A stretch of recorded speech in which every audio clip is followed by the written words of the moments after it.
அனைவருக்கும் வணக்கம். இது ஜிகே சங்கர் ஜென்ரல் ஸ்டடீஸ். நான் ரேணுபிரியன் ஈஸ்வரன். நம்ம இன்றைக்கி பார்க்க போகிற டாபிக் வந்து யூனிட்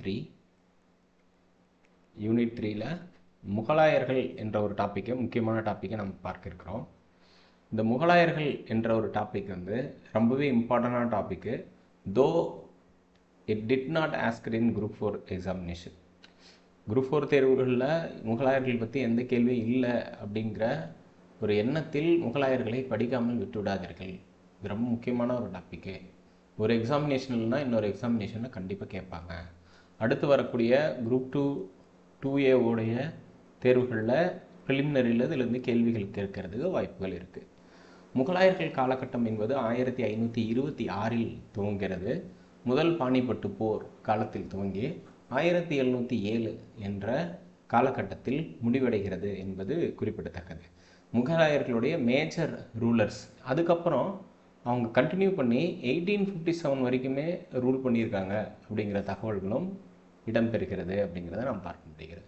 ஸோ முகலாயர்கள் ஆட்சி காலம் என்பது 1526 1707 இடைப்பட்டது. முகலாயர்களின் வம்சத்தை தோற்றுவித்தவர் பாபர். இந்தியாவில் பீரங்கி படையை அறிமுகம் செய்தவர் பாபர் என்று அழைக்கப்படுகிறார். பாபர் அவர்கள் 1526 1530 ஆட்சி செய்தார் என்பது குறிப்பிடத்தக்கது. அதற்கடுத்தது பாபரின் மகன் ஹுமாயூன் ஆட்சிக்கு வராரு. ஹுமாயூனுக்கு அப்புறம் இடைக்காலத்தில் ஷேர்ஷா ஆட்சி வருகிறது. பிறகு ஹுமாயூனுடைய மகன் அக்பர் ஆட்சி செய்கிறார். அக்பருடைய மகன் ஜஹாங்கீர், ஜஹாங்கீருடைய மகன் ஷாஜஹான், ஷாஜஹானின் மகன் அவுரங்கசீப் என்று மிகுந்த முக்கியத்துவம் வாய்ந்த முகலாய அரசர்கள் 6 பேர் வந்து ரூல் பண்ணியிருக்காங்க. இடையில் மிக முக்கியமாக ஷேர்ஷா என்பவர் ஆட்சி புரிந்திருக்கிறார் என்பது குறிப்பிடத்தக்கது. பாபர் ஆட்சி காலம் 4 ஆண்டுகள் மட்டுமே நீடித்தது. 1526 1530 என்பது குறிப்பிடத்தக்கது. இதற்கடுத்து ஹுமாயூனின் முதல் ஆட்சி காலம் என்பது 10 ஆண்டுகள் நீடித்தது. 1530 1540 வரைக்கும். அதுக்கப்புறம் 15 ஆண்டுகள் அவர் வந்து நாடு இல்லாத ஒரு அரசராக இருந்தார் என்பது குறிப்பிடத்தக்கது. பின்னர் திரும்பவும் ரெக்கவர் பண்ணுறாரு, தன்னுடைய கிங்டத்தை வந்து ரெக்கவர் பண்ணுறாரு. ரெக்கவர் பண்ணிவிட்டு ஒரு வருஷம் வந்து ரூல் பண்ணுறாரு அப்படின்னு சொல்லுவாங்க. இன் லார்ஜ் சென்ஸ் ஹுமாயூனுடைய ஆட்சி காலம் 11 ஆண்டுகள் என்று நம்ம குறிப்பிடலாம். இதனை அடுத்து சூர் வம்சம், குறிப்பாக வந்து ஷெர்ஷா ஒரு 4-5 ஆண்டுகள் தான் ஆட்சி செய்தார். ஷெர்ஷாவின் வம்சாவளிகள் என்ற அடிப்படையில் 15 ஆண்டுகள் ஆட்சி அவர்களிடம் இருந்தது. அக்பர் கிட்டத்தட்ட 49 ஆண்டுகள் 50 ஆண்டுகளுக்கு பக்கமாக ஆட்சி செய்தார் என்பது குறிப்பிடத்தக்கது. 1556 தொடங்கி 1605 வரைக்கும் அவருடைய ரூல் இருந்துச்சு. 49 அல்லது 50 ஆண்டுகள். அதுக்கடுத்து ஜஹாங்கீருடைய ஆட்சி காலம் குறைவாக தான் இருந்தது. 22 ஆண்டுகள் இவர் ஆட்சி புரிந்தார் என்பது குறிப்பிடத்தக்கது. அதற்கு அடுத்தது பார்த்திங்க அப்படின்னா குறிப்பாக ஒரு 31 ஆண்டுகள் ஆட்சி ஷாஜஹான் காலத்தை சார்ந்ததாக இருக்கிறது. இதுக்கப்புறம் மிக நீண்ட காலம் முகலாய வம்ச அரசர்களில் மிக நீண்ட காலம் ஆட்சி செய்தவர் அவுரங்கசீப். 1658 ஸ்டார்ட் ஆகி 1707 என்று ஆண்டுகளில் வந்து இவர் வந்து ரூல் பண்ணியிருக்காரு அப்படிங்கிறத சொல்கிறாங்க. ஒப்பீட்டளவில் அக்பரும் அவுரங்கசீப்பும் இன் நம்பர்ஸாக நீங்கள் கால்குலேட் பண்ணால் 49 இயர்ஸ் வந்தாலும் அவுரங்கசீப் தான் வந்து மிக நீண்ட ஆட்சி காலத்தை கொண்டவர் என்பது குறிப்பிடத்தக்கது. முகலாய அரசர்கள் ஒவ்வொருத்தருக்கும் ஒரு சிறப்பு இருக்குது. முகலாயர்கள் காலத்து சான்றுகள், சோர்சஸ் என்று எடுத்துட்டோமா,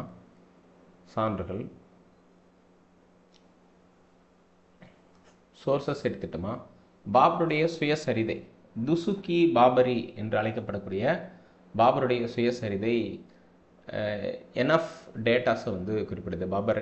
பாபர் மட்டுமல்லாமல் முகலாயர்களுடைய தோற்றம், அவங்களுடைய எஸ்டாப்ளிஷ்மெண்ட்லாம் இந்த மாதிரிலாம் இருந்துச்சு, எப்படி ஆட்சியை கைப்பற்றினார்கள் வரைக்கும் சொல்லியிருந்தாங்க. அதுக்கடுத்து மிர்சா முகமது ஹைதர் வந்து தாரிகி ரஷீதி என்ற புத்தகத்தை எழுதியிருக்கிறார். இது முகலாயர்களின் வரலாறை பற்றி குறிப்பிடக்கூடிய ஒரு நூலாக இருக்கிறது. குல்பதன் பேகம், இப்போ வரைக்கும் பாபர் ரொம்ப முக்கியமான புத்தகம், துசுகி பாபரி. அதுக்கப்புறம் குல்பதன் பேகம் ரொம்ப முக்கியமானது. ஹுமாயூனுடைய சகோதரி குல்பதன் பேகம் ஹுமாயூன் நாமா என்ற புத்தகத்தை எழுதினார். அதுக்கடுத்து அப்பாஸ்கா சர்வானி தாரிகி ஷெர்ஷாஹி என்ற புத்தகத்தை எழுதுகிறாரு. ஹுமாயூன் மற்றும் ஷெர்ஷாவுக்கு இடைப்பட்ட போர் பற்றிய ஒரு புத்தகமாக அது அமைகிறது. அதுக்கடுத்தது ரிஷகுல்லா முஸ்தாகி, வாஹிதி முஸ்தாகி என்ற ஒரு புத்தகத்தை எழுதுகிறாரு. ஷெர்ஷா இஸ்லாம் ஷா அவர்களுடைய, அதாவது இஸ்லாம் ஷா என்பவர் வந்து ஷெர்ஷாவின் மகன், அவங்க வரலாற்றை பற்றி பேசக்கூடியதாக இருக்கிறது. ஃபெரிஸ்டா வந்து பீஜப்பூரில் வாழ்ந்த ஒரு மிக முக்கியமான ஒரு அறிஞர். இவர் தாரிகி ஃபெரிஸ்டா முகமதிய ஆட்சியின் வரலாறு என்ற புத்தகத்தை எழுதுகிறார். ரொம்ப ரொம்ப இம்பார்ட்டண்டானது அபுல் ஃபாசல், அபுல் ஃபைசி ஃபாசல்னு 2 பேர் இருப்பாங்க. ஃபாசல் வந்து அக்பர் நாமா என்ற புத்தகத்தை எழுதுகிறாரு. ஐனி அக்பரி என்ற 2 புத்தகங்கள் எழுதுகிறாரு. குறிப்பாக அக்பரின் நிர்வாகத்தை பற்றி குறிப்பிடும் நூல் ஐனி அக்பரி என்ற ஒரு நூல் தான் குறிப்பிடுகிறது. அக்பருடைய வாழ்க்கை வரலாற்றை பற்றி அக்பர் நாமா குறிப்பிடுகிறது என்பது முக்கியத்துவம் வாய்ந்தது. ख्वाजा நிசாமுதீன் அகமது தஹபதி அக்பரி என்ற ஒரு புத்தகத்தையும் எழுதியுள்ளார். அப்துல் காதிர் ஃபதௌனி அக்பருடைய கோர்ட்டில் இருந்தவர், அவைக்கள அறிஞர் என்று கூட நம்ம குறிப்பிடலாம். முக்தாஹத் உத் தாவாரிக் என்ற புத்தகத்தை எழுதுகிறாரு. ஜஹாங்கீருடைய ஆட்டோபயோகிராஃபி துசுக்கி ஜஹாங்கீரி என்று அழைக்கப்படுகிறது. முடாமிட் கான் இக்பால் நாமா என்ற புத்தகத்தை எழுதுகிறாரு. அப்துல் ஹமத் லஹோரி என்பவர் வந்து பாதுஷா நாமா என்ற புத்தகத்தை எழுதுகிறாரு. இந்த புத்தகம் என்பது ஷாஜஹானின் வாழ்க்கை வரலாறை பற்றி குறிப்பிடக்கூடியது. இதனை அடுத்து மிர்சா முகமது காசிம் ஆலம்கீர் நாமா என்ற புத்தகத்தை எழுதுகிறாரு. அவுரங்கசீப்பின் வரலாறை பற்றி குறிப்பிடக்கூடியது. இந்த மொத்த 13லையும் மன்னர்களாக எழுதப்பட்டது, மன்னர்களோட வாழ்க்கை வரலாறுன்னு கேட்டால் துசுக்கி பாபரி, குல்புதன் பேகம் எழுதிய ஹுமாயூன் நாமா, இதற்கடுத்தது அபுல் ஃபாசல் எழுதிய அக்பர் நாமா, இதற்கடுத்ததாக ஜஹாங்கீர் எழுதிய துசுக்கி ஜஹாங்கிரி, அப்துல் ஹமது லஹீரி எழுதிய பாதுஷா நாமா, மிர்சா முகமது காசிம் எழுதிய ஆலம்கீர் நாமா. இந்த புத்தகங்கள்லாம் ரொம்பவே இம்பார்ட்டண்ட் என்பது நம்ம கன்சிடர் பண்ண வேண்டியது. இதற்கு அடுத்ததாக டைரக்டாக முகலாய மன்னர்கள் குறித்து நாம் பார்க்க ஆரம்பிக்கலாம். டெல்லி சுல்தானியர்களுக்கும் முகலாயர்களுக்கும் இருக்கக்கூடிய அடிப்படை வித்தியாசம் என்பது, டெல்லி சுல்தானியர்கள் பிரபுக்களின் ஒரு கட்டுப்பாட்டில் வடிவமைக்கப்பட்ட ஒரு ஆட்சியை செலுத்தினார்கள். மதகுருமார்களுடைய தலையீடு அதிகமாக இருக்கும், பிரபுக்களுடைய தலையீடு அதிகமாக இருக்கும். ஆட்சி நிர்வாகத்தில் பாரசீகம் ரொம்ப முக்கியமான ஒரு இடத்தை பெற்றிருந்த சூழலில் ஆப்கானிஸ்தானிலிருந்து வந்திருந்த பாபர் தனது நிர்வாக முறையை மாற்றி அமைத்தார் என்பது குறிப்பிடத்தக்கது. அது மட்டுமல்லாமல் குறிப்பாக அக்பர் காலகட்டங்களில் இந்துக்களுக்கும் முக்கியத்துவம் அளிக்கப்பட்டது என்பதும் இதில் சொல்லப்பட்டிருக்கக்கூடிய ஒன்று. பாபருடைய காலகட்டம் 1526 1530. பாபரின் இயற்பெயர் ஜாகிருதீன் முகமது பாபர். பாபர் என்ற ஒரு சொல்லுக்கு புலி அல்லது சிங்கம் என்று பொருள். புலி அல்லது சிங்கம்னு சொல்லுவாங்க, பெரும்பான்மையாக புலி என்று தான் புத்தகங்களில் கொடுத்துருக்கோம். இப்போ ஜாகிருதீன் முகமது பாபர் அப்படிங்கிறவருக்கு நம்பிக்கை காப்பவர் என்று பொருள். பாபர் February 14 1483 பிறந்தவர். 14th of February 1483 பிறந்தவர் அப்படிங்கிறது குறிப்பிடத்தக்கது. இவருடைய பெற்றோர் உமர் ஷேக் மிர்சா மற்றும் குட்லு நிகார் கான். பாபருடைய பெற்றோர் உமர் ஷேக் மிர்சா மற்றும் குட்லு நிகார் கான். உமர் ஷேக் மிர்சா என்பவர் தைமூர் வம்சத்தை சார்ந்தவர். பாபரின் தாயார் குட்லு நிகார் கான் மங்கோலிய வம்சத்தை சார்ந்தவராக உள்ளார். இதற்கு அடுத்ததாக பாபர் எந்த வம்சத்தை சார்ந்தவர்னு கேட்டால் தைமூர் வம்சத்தை சார்ந்தவர் என்று நம்ம ஆன்சர் பண்ணலாம். இப்போ பாபரை பற்றிய அடிப்படை தகவல்கள் என்று எடுத்துக்கிட்டோமா, பாபர் பிறந்த ஆண்டு 1483. பாபர் என்ற சொல்லிற்கு மீனிங் வந்து புலி அல்லது சிங்கம். ஜாகிருதீன் முகமது பாபர் அப்படின்னா நம்பிக்கை காப்பவர் என்று பொருள். பாபரின் பெற்றோர் உமர் ஷேக் மிர்சா மற்றும் குட்லு நிகார் கான். பாபர் தைமூர் வம்சத்தை சார்ந்தவர், எனினும் இந்தியாவில் முகலாய வம்சத்தை அவர்தான் நிறுவினார் என்பது முக்கியத்துவம் வாய்ந்த பாயிண்ட். பாபர் தனது எத்தனாவது வயதில் ஆட்சிக்கு வந்தார் என்று கேட்டால் 12வது வயதில் ஆட்சிக்கு வந்தார் என்பது 7th புக்கில் கொடுத்துருக்கக்கூடியது. அதுவே 11th புக்கில் 11வது வயதில் ஆட்சிக்கு வந்தார் என்று சொல்லியிருக்காங்க. இப்போது ஒரு விஷயத்தை கவனிக்கலாம். பாபர் ஆட்சிக்கு வந்த வருடம் 12, ஏஜ் வந்து 12, 12வது வயதில் ஆட்சிக்கு வரார். அக்பர் 14வது வயதில் ஆட்சிக்கு வருகிறார். சிவாஜி தனது இராணுவ படையெடுப்பை 18வது வயதில் தொடங்குகிறார் என்பது குறிப்பிடத்தக்கது. இதுக்கு எல்லாத்துக்குமே மாற்று வருஷம் கொடுத்துருக்காங்க, 18 அல்லது 19 வயது. 14 அல்லது 13 வயது, 12 அல்லது 11 வயதுன்னு சொல்லிட்டு ஒவ்வொரு ஆட்சியாளர்கள் ஒவ்வொரு டேட்டாவை கொடுக்குறாங்க. எனினும் பாபர் தனது 12வது வயதில் அரியணை ஏறினார். இவர் எப்படி அரியணை ஏறினார் அப்படின்னு சொல்லி பார்க்கும்போது, சமர்கண்ட் பகுதியில் தான் ஃபஸ்ட்டு ஆட்சி செஞ்சிட்ருக்காங்க. அப்புறம் பர்கானாவை வந்து கேப்சர் பண்ணுறாங்க. அப்புறம் காபூலில் வந்து தனது தலைமையிடமாக அவர் வந்து கேப்சர் பண்ணிடுறாரு. 1505 1505 முதல் பாபர் காபூல் பகுதியிலிருந்து ஆட்சி செலுத்தி வருகிறார் என்பது குறிப்பிடத்தக்கது. இந்தியாவில் டெல்லி சுல்தானியர்கள் ஆட்சி செய்திருந்தப்போ கடைசி வம்சமான லோடி வம்சம் ஆட்சி செய்து கொண்டிருந்தது. லோடி வம்சத்தின் கடைசி அரசர் இப்ராஹிம் லோடி என்பது முக்கியத்துவம் வாய்ந்தது. இப்ராஹிம் லோடியின் மீது அதிருப்தி கொண்டிருந்த அவருடைய உறவினர் அல்லது மாமா தௌலத் கான் லோடி என்பவர் ஒரு தூது கடிதத்தை பாபருக்கு எழுதுகிறார். இப்ராஹிம் லோடி மீது படையெடுக்க சொல்லி பாபருக்கு கடிதம் எழுதியவர் தௌலத் கான் லோடி என்பவர் ஆவார். இந்த தௌலத் கான் லோடி பஞ்சாப் பகுதியை சார்ந்தவர், தற்போதுள்ள பஞ்சாப் பகுதியை சார்ந்தவர், பஞ்சாப் லாகூர் அந்த ஏரியாவை சார்ந்தவர். குறிப்பாக இவருடைய கடிதத்துக்கு ஆதரவளித்தவர் ராணா சங்கா மற்றும் ஆலம்கான் லோடி போன்றவர்கள் வந்து ஆதரவளிக்கிறாங்க. எனினும் தௌலத் கான் லோடி தான் இந்த கடிதத்தை பாபருக்கு எழுதினார், இப்ராஹிம் லோடியை தோற்கடிக்க சொல்லி. எனினும் சிறிது நாட்களிலேயே பாபருக்கும் தௌலத் கான் லோடிக்கும் பிரச்சனை ஏற்பட 1525 1526 பாபர் முதலில் தோற்கடித்தது தௌலத் கான் லோடியை தான். லாகூர் என்ற இடத்தில் தோற்கடிக்கிறாரு. 1526 ஏப்ரல் மாதம் 21ஆம் தேதி முதல் பானிப்பட்டு போர் நடைபெறுகிறது. முதல் பானிப்பட்டு போருக்கான காரணமாக எடுத்துக்கொண்டால் இப்ராஹிம் லோடியின் முறை தவறிய ஆட்சி, அவர் மீது படையெடுக்க சொல்லி தௌலத் கான் எழுதிய கடிதம், அது மட்டுமல்லாமல் பாபர் தனது பேரரசை விரிவுபடுத்தும் எண்ணத்தை கொண்டிருந்த சூழலில் இந்தியாவில் ஹரியானா மாநிலத்தில் உள்ள பானிபட் என்ற இடத்தில் முதல் போரை பாபர் தொடுக்கிறார். 1526 ஏப்ரல் மாதம் 21 என்பது முக்கியத்துவம் வாய்ந்தது. ஸோ அதற்கு அடுத்தது பார்த்திங்க அப்படின்னா, இந்த இப்ராஹிம் லோடி அவர்கள் பாபரால் தோற்கடிக்கப்படுகிறார். இப்ராஹிம் லோடியை தோற்கடித்து பாபர் இந்த போரை வந்து வெற்றி கொள்கிறார். இந்தியாவில் பீரங்கி படையை முதலில் பயன்படுத்திய மன்னர் பாபர் என்ற பெருமையை பெறுகிறார். இதனை அவர் ரூமி அல்லது துல்குமா முறை என்று அழைக்கிறார். பாபரோட மெத்தட் படி ஒரு எதிரியை சுற்றி வளைத்து பீரங்கிகளால் தாக்கக்கூடிய முறை, அனைத்து திசைகளிலும் இருந்து பீரங்கிகளால் தாக்கும் முறைக்கு வந்து ரூமி போர் முறை என்று பெயர். இது மட்டுமல்லாமல் பானிபட்டில் போர் நடந்து கொண்டிருந்த சூழலில் பாபர் தனது மகன் ஹுமாயூனை அழைத்து ஆக்ராவை கைப்பற்ற உத்தரவிடுகிறார். இதன் பெயரில் ஆக்ராவை கைப்பற்றினார் ஹுமாயூன். பாபர் முதல் பானிபட்டு போரில் வெற்றி பெற்று இந்துஸ்தானத்தின் பேரரசராக பதவியேற்றார் என்பது முக்கியத்துவம் வாய்ந்தது. அது மட்டுமல்லாமல் இந்த வெடிமருந்து என்பது எப்படி இந்தியாவுக்குள்ளார வந்துச்சு அப்படிங்கிறதுக்கான சான்றுகளை 11th புக்கில் சொல்லியிருக்காங்க. வெடிமருந்தை வந்து கண்டறிந்தவர்கள் சீனர்கள் தான் முதல்ல வெடிமருந்து பயன்படுத்தினாங்க. 13ஆம் நூற்றாண்டில் அது ஐரோப்பாவுக்கு போகுது. 14ஆம் நூற்றாண்டில் துப்பாக்கி பீரங்கிகளில் பயன்படுத்துகிறாங்க. 16ஆம் நூற்றாண்டில் பாபரால் அது இந்தியாவில் அறிமுகம் செய்யப்படுகிறது என்பது குறிப்பிடத்தக்கது. முதல் பானிபட்டு போர் முடிந்த பின்னர் பாபர் அடுத்த போருக்கு தயாராகிறார். அந்த போர் தான் கான்வா போர். 1527 தனது அடுத்த எதிரியான ராணா சங்காவை சந்திக்கிறார் பாபர். ராணா சங்கா என்பவர் ராஜபுத்திர அரசர். இவர் பாபரின் வருகையை விரும்பவில்லை. பாபரை எதிர்க்கும் எண்ணத்தோடு போருக்கு அழைக்கிறார். கான்வா போர் 1527 நடைபெறுகிறது. இதற்கு ஜிஹாத் என்று பாபர் வந்து பெயரிடுகிறார். இந்த போரை வெற்றி கொள்வது ஜிஹாத் என்று சொல்றாரு.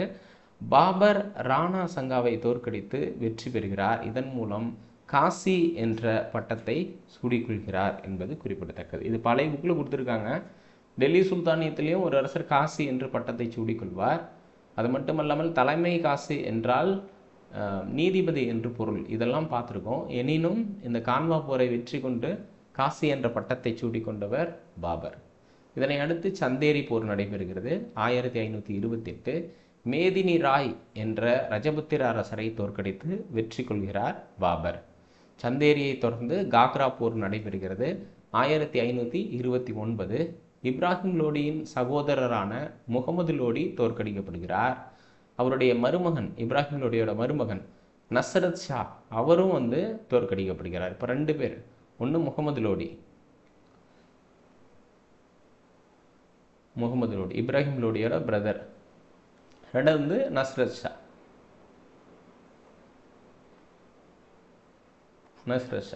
இந்த 2 பேருமே தோற்கடிக்கப்படுகிறார்கள். இப்பொழுது போர்களை காலவரிசைப்படுத்திட்டு வந்துடலாம். ஃபஸ்ட்டு முதல் பானிப்பட்டு போர் 1526 ஏப்ரல் 21. இதற்கடுத்து கான்வா போர் 1527 நடைபெற்ற போர் கான்வா போர். சந்தேரி போர் 1528 நடந்தது. அதுக்கடுத்து காக்ரா போர். காக்ரா போர் என்பது 1529 நடந்தது. அப்போது 1 கான்வா போர், அதுக்கப்புறம் சந்தேரி போர், காக்ரா போர், இந்த 3 போர் வந்து நடந்தது. அது இல்லாமல் பானிப்பட்டு போர், மொத்தம் 4 போர். எல்லா போர்லேயும் வெற்றி பெற்ற பாபர் அவர்கள் சில போர்களை தோல்வி அடையவும் செஞ்சுருக்காரு. அதை அவருடைய சுயசரிதையில் குறிப்பிட்டிருக்கிறார். பாபர் பிப்ரவரி 14, 1483 பிறந்த இவர் அரபு, துருக்கி, பாரசீக மொழிகளில் புலமை பெற்றவராக இருந்தார். எனினும் பாபரின் தாய்மொழி என்றால் துருக்கி மொழிதான். பாபரின் தாய்மொழி துருக்கி. எனவே தனது சுயசரிதையை துருக்கி மொழியில் எழுதினார். தனது சுயசரிதைக்கு துசுக் இ பாபரி என்று பெயரிட்டார். துசுக் இ பாபரி பின்னாட்களில் பாரசீக மொழிக்கு மொழிபெயர்க்கப்படுகிறது. துருக்கியிலிருந்து பாரசீக மொழிக்கு மொழிபெயர்க்கப்படுகிறது. இதற்கு பெயர் பாபர் நாமா என்று சூட்டப்படுகிறது. இந்த மொழிபெயர்ப்பை செய்தவர் அப்துல் ரஹீம் கான் என்ற மிக முக்கியமான ஒரு அறிஞர். அப்துல் ரஹீம் கான் என்பவர் பைராம் கான் என்பவரின் மகன். அக்பருடைய அவையில் இருந்த நவரத்தினங்களில் ஒருவர். இவர் துசுக்கி பாபரி என்ற துருக்கி புத்தகத்தை மொழிபெயர்க்கிறார். அது மொழிபெயர்க்கப்பட்ட மொழி என்பது பாரசீகம்.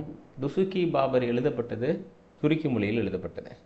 பாபரின் மற்றொரு புத்தகம் வந்து மஸ்னாவி என்று அழைக்கப்படுகிறது. பாபர் ஒரு இயற்கை ஆர்வலராக இருந்திருக்கிறாரு. தாவரம், விலங்குகளை பற்றி தனது சுயசரிதையில் பட்டியலிட்டிருக்கிறார். வெற்றி தோல்விகளை பற்றியும் அதில் சொல்லியிருக்கிறார். இவர் சன்னி இஸ்லாம் பிரிவை சார்ந்தவர். பாபர் 47வது வயதில் மரணமடைந்தார் என்பது குறிப்பிடத்தக்கது.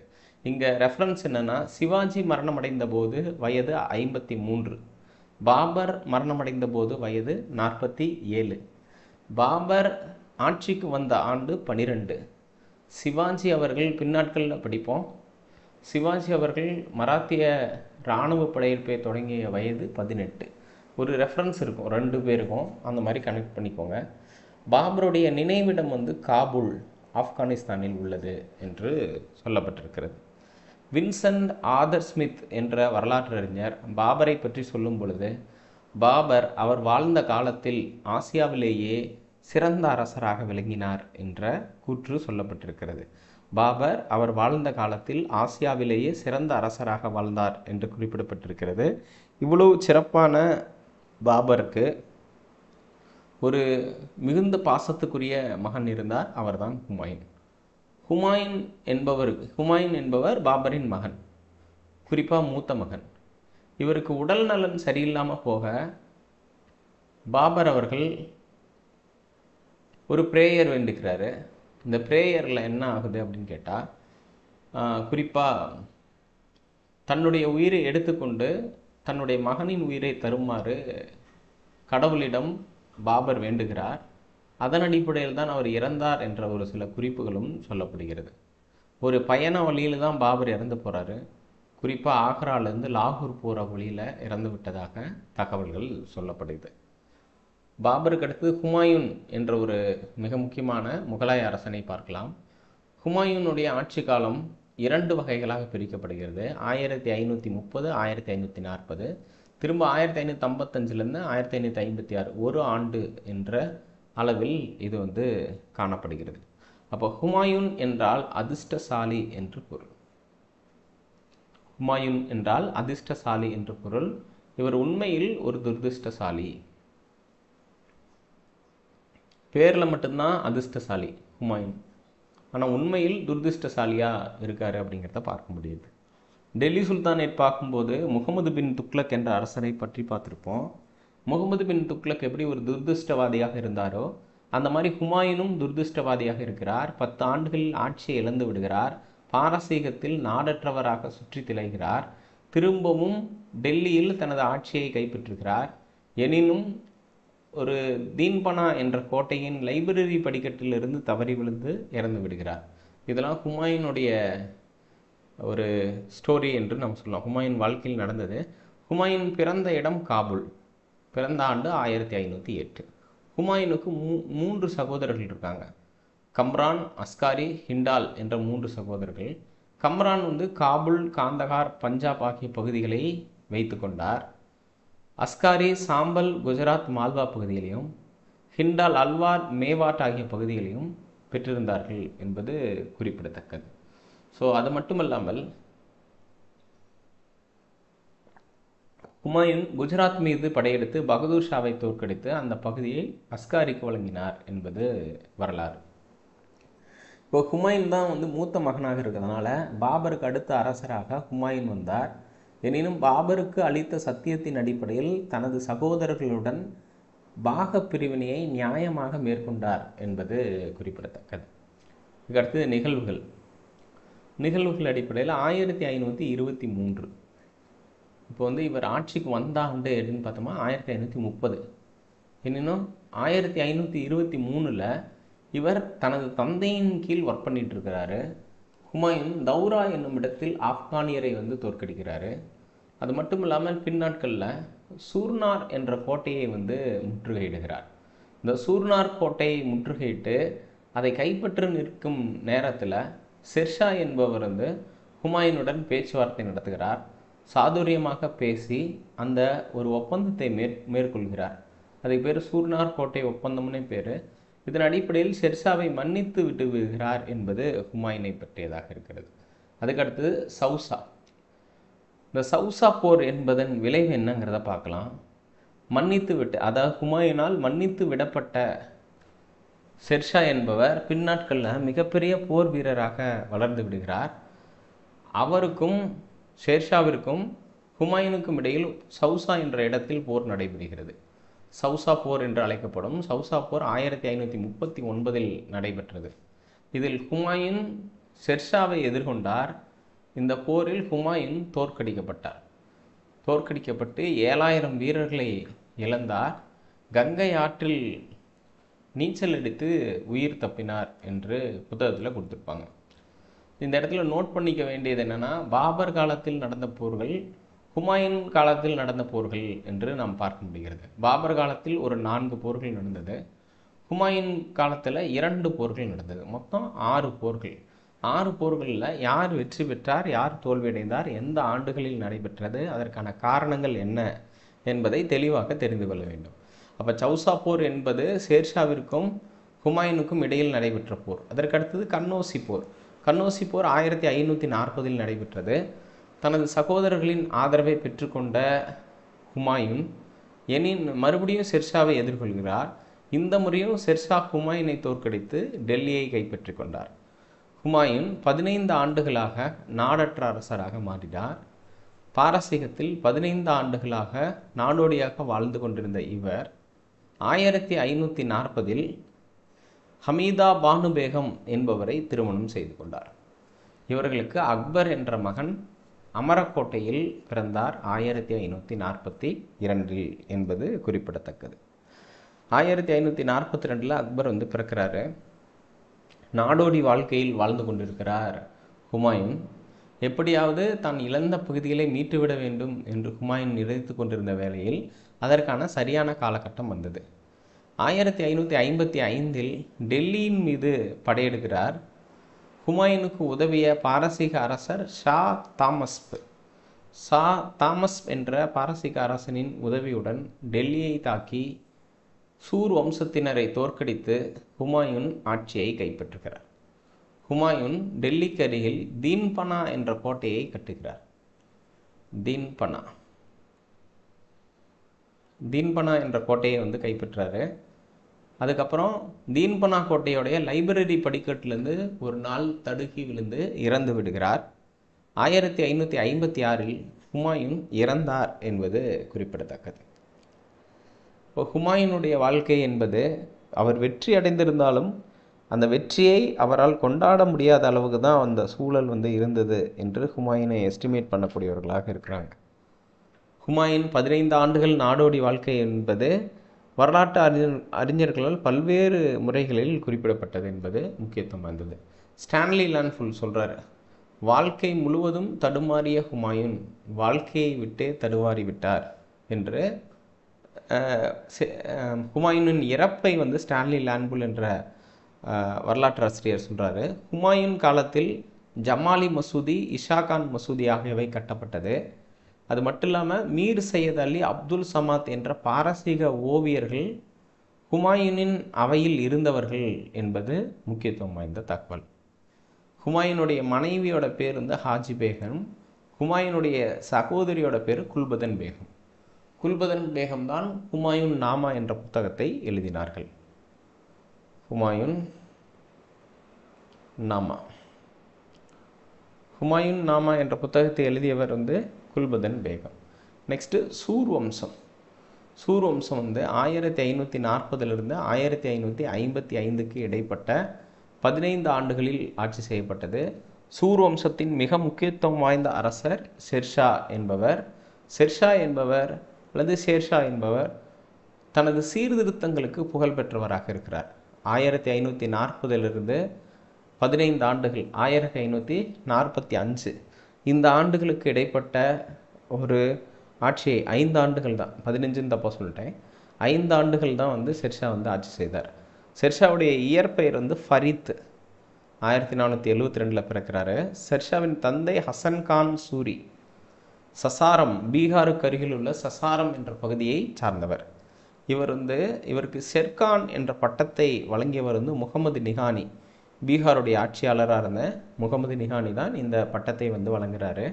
1529 ஷெர்ஷா அவர்கள் ஜலால்கான் மற்றும் நஸ்ரத் ஷா ஆகியோரை தோற்கடித்து வங்காள பகுதியை கைப்பற்றுகிறார். பின்னர் மெதுவாக இந்த பீகார் வரைக்கும் தனது செல்வாக்கை வந்து நிறுவுகிறார். ராணா உதய் சிங்கை தோற்கடித்து மேவார் பகுதியை கைப்பற்றி கொண்டார் ஷேர்ஷா அவர்கள். இதுக்கப்புறம் ஷேர்ஷாவுடைய வாழ்க்கையில் சந்தித்த மிக கடுமையான போர்கள் 2. ஒன்று இந்த காக்ரா போர், கான்வா போர் அப்படின்னு சொல்லிட்டு இப்போது குறிப்பாக இந்த இடத்துல நடந்திருக்கும். சவுசா போர், கன்னோசி போர். சவுசா போர் மற்றும் கன்னோசி போர் ஆகியவை ஹுமாயூனுக்கு எதிராக ஷேர்ஷா நடத்திய போர்கள். இந்த 2 போர்லையும் 1539 1540 ஆகிய ஆண்டுகளில் ஷேர்ஷா இந்த போர்களை நடத்தி 2 போர்களிலும் வெற்றி பெற்றார் என்பது குறிப்பிடத்தக்கது. 1545 ஷெர்ஷா ஒரு படையெடுப்பின் போது கலிஞ்சார் கோட்டை என்ற ஒரு இடத்தின் மீது அவர் வந்து பாம் வைக்கிறாரு. அந்த வெடி விபத்தில் ஷெர்ஷா இறந்து விட்டார் என்பது வரலாற்றில் பதிவாகி இருக்கிறது. இப்போது எடுத்துக்காட்டு நாம் பார்த்தோம்னா குறிப்பாக பாபர் வந்து பார்த்திங்கன்னா புற்றுநோய் காரணமாக இறந்தார் அப்படிங்கிற ஒரு தகவலும் உண்டு. மற்றும் ஹுமாயூன் வந்து படியில் இருந்து தடுக்கி விழுந்தார் என்பதும், கலிஞ்சார் கோட்டை முற்றுகையின் போது இறந்தவர் ஷேர்ஷா என்பது குறிப்பிடத்தக்கது. ஷேர்ஷாவிற்கு பிறகு ஆட்சிக்கு வந்தவர் வந்து இஸ்லாம் ஷா, அவங்க வம்சாவளியில் வந்தவர். 1553 வரை ஆட்சியில் இருந்தார். பின்னாடி 1555 ஹுமாயூன் டெல்லியை கைப்பற்றிய பிறகு அவர்கள், அதாவது சூர் வம்சத்தினர் வந்து நலிவடைந்து போனார்கள் என்பது குறிப்பிடத்தக்கது. ஷெர்ஷாவை பற்றிய ஒரு மதிப்பீடு அடிப்படையில் ஷெர்ஷா ஒரு வைதீக இஸ்லாமியராக இருந்திருக்கிறார். இவர் புராண கிலா என்ற கோட்டையை கைப்பற்றினார். அப்போ தீன்பனா என்ற நகரத்தை உருவாக்கியவர் என்று கேட்டால் ஹுமாயூன். தீன்பனா என்ற நகரத்தை உருவாக்கியவர் ஹுமாயூன். புராண கிலா என்ற கோட்டையை கைப்பற்றியவர் என்ற அடிப்படையில் பார்க்கும்போது ஷேர்ஷா அவர்கள் தான். ஷேர்ஷாவுடைய கல்லறை வந்து சசாரம் என்ற இடம் பீகாரில் அமைந்துள்ளது என்று நாம் குறிப்பிடும். ஸோ ஷெர்ஷாவுடைய கல்லறை சசாரம் என்னும் இடத்தில் அமைந்துள்ளது அப்படிங்கிறத நாம் பார்க்க முடிகிறது. நெக்ஸ்ட்டு ஷெர்ஷா வந்து அக்பரின் முன்னோடி என்று அழைக்கப்படுகிறார். காரணம் என்ன அப்படின்னு கேட்டால், அக்பர் ஷெர்ஷாவுடைய சீர்திருத்தங்களை பின்பற்றினார் என்று நாம் குறிப்பிடுவோம். இதுக்கு முன்னாடி நம்ம ஒரு விஷயம் படிச்சிருக்கோம். என்ன படிச்சிருக்கோம்னா, நமக்கு வந்து துக்ளக் வம்சத்தில் ஃபெரோஷா துக்ளக்னு ஒருத்தர் இருப்பார். அவர் டெல்லி சுல்தானியத்தின் அக்பர் என்று அழைக்கப்பட்டார் என்றும் நாம் பார்த்துருக்கோம். அக்பரின் முன்னோடி வந்து ஷெர்ஷா. ஷெர்ஷாவுடைய சமகாலத்தவராக மாலிக் முகமது ஜெய்சி இருந்திருக்கிறார்.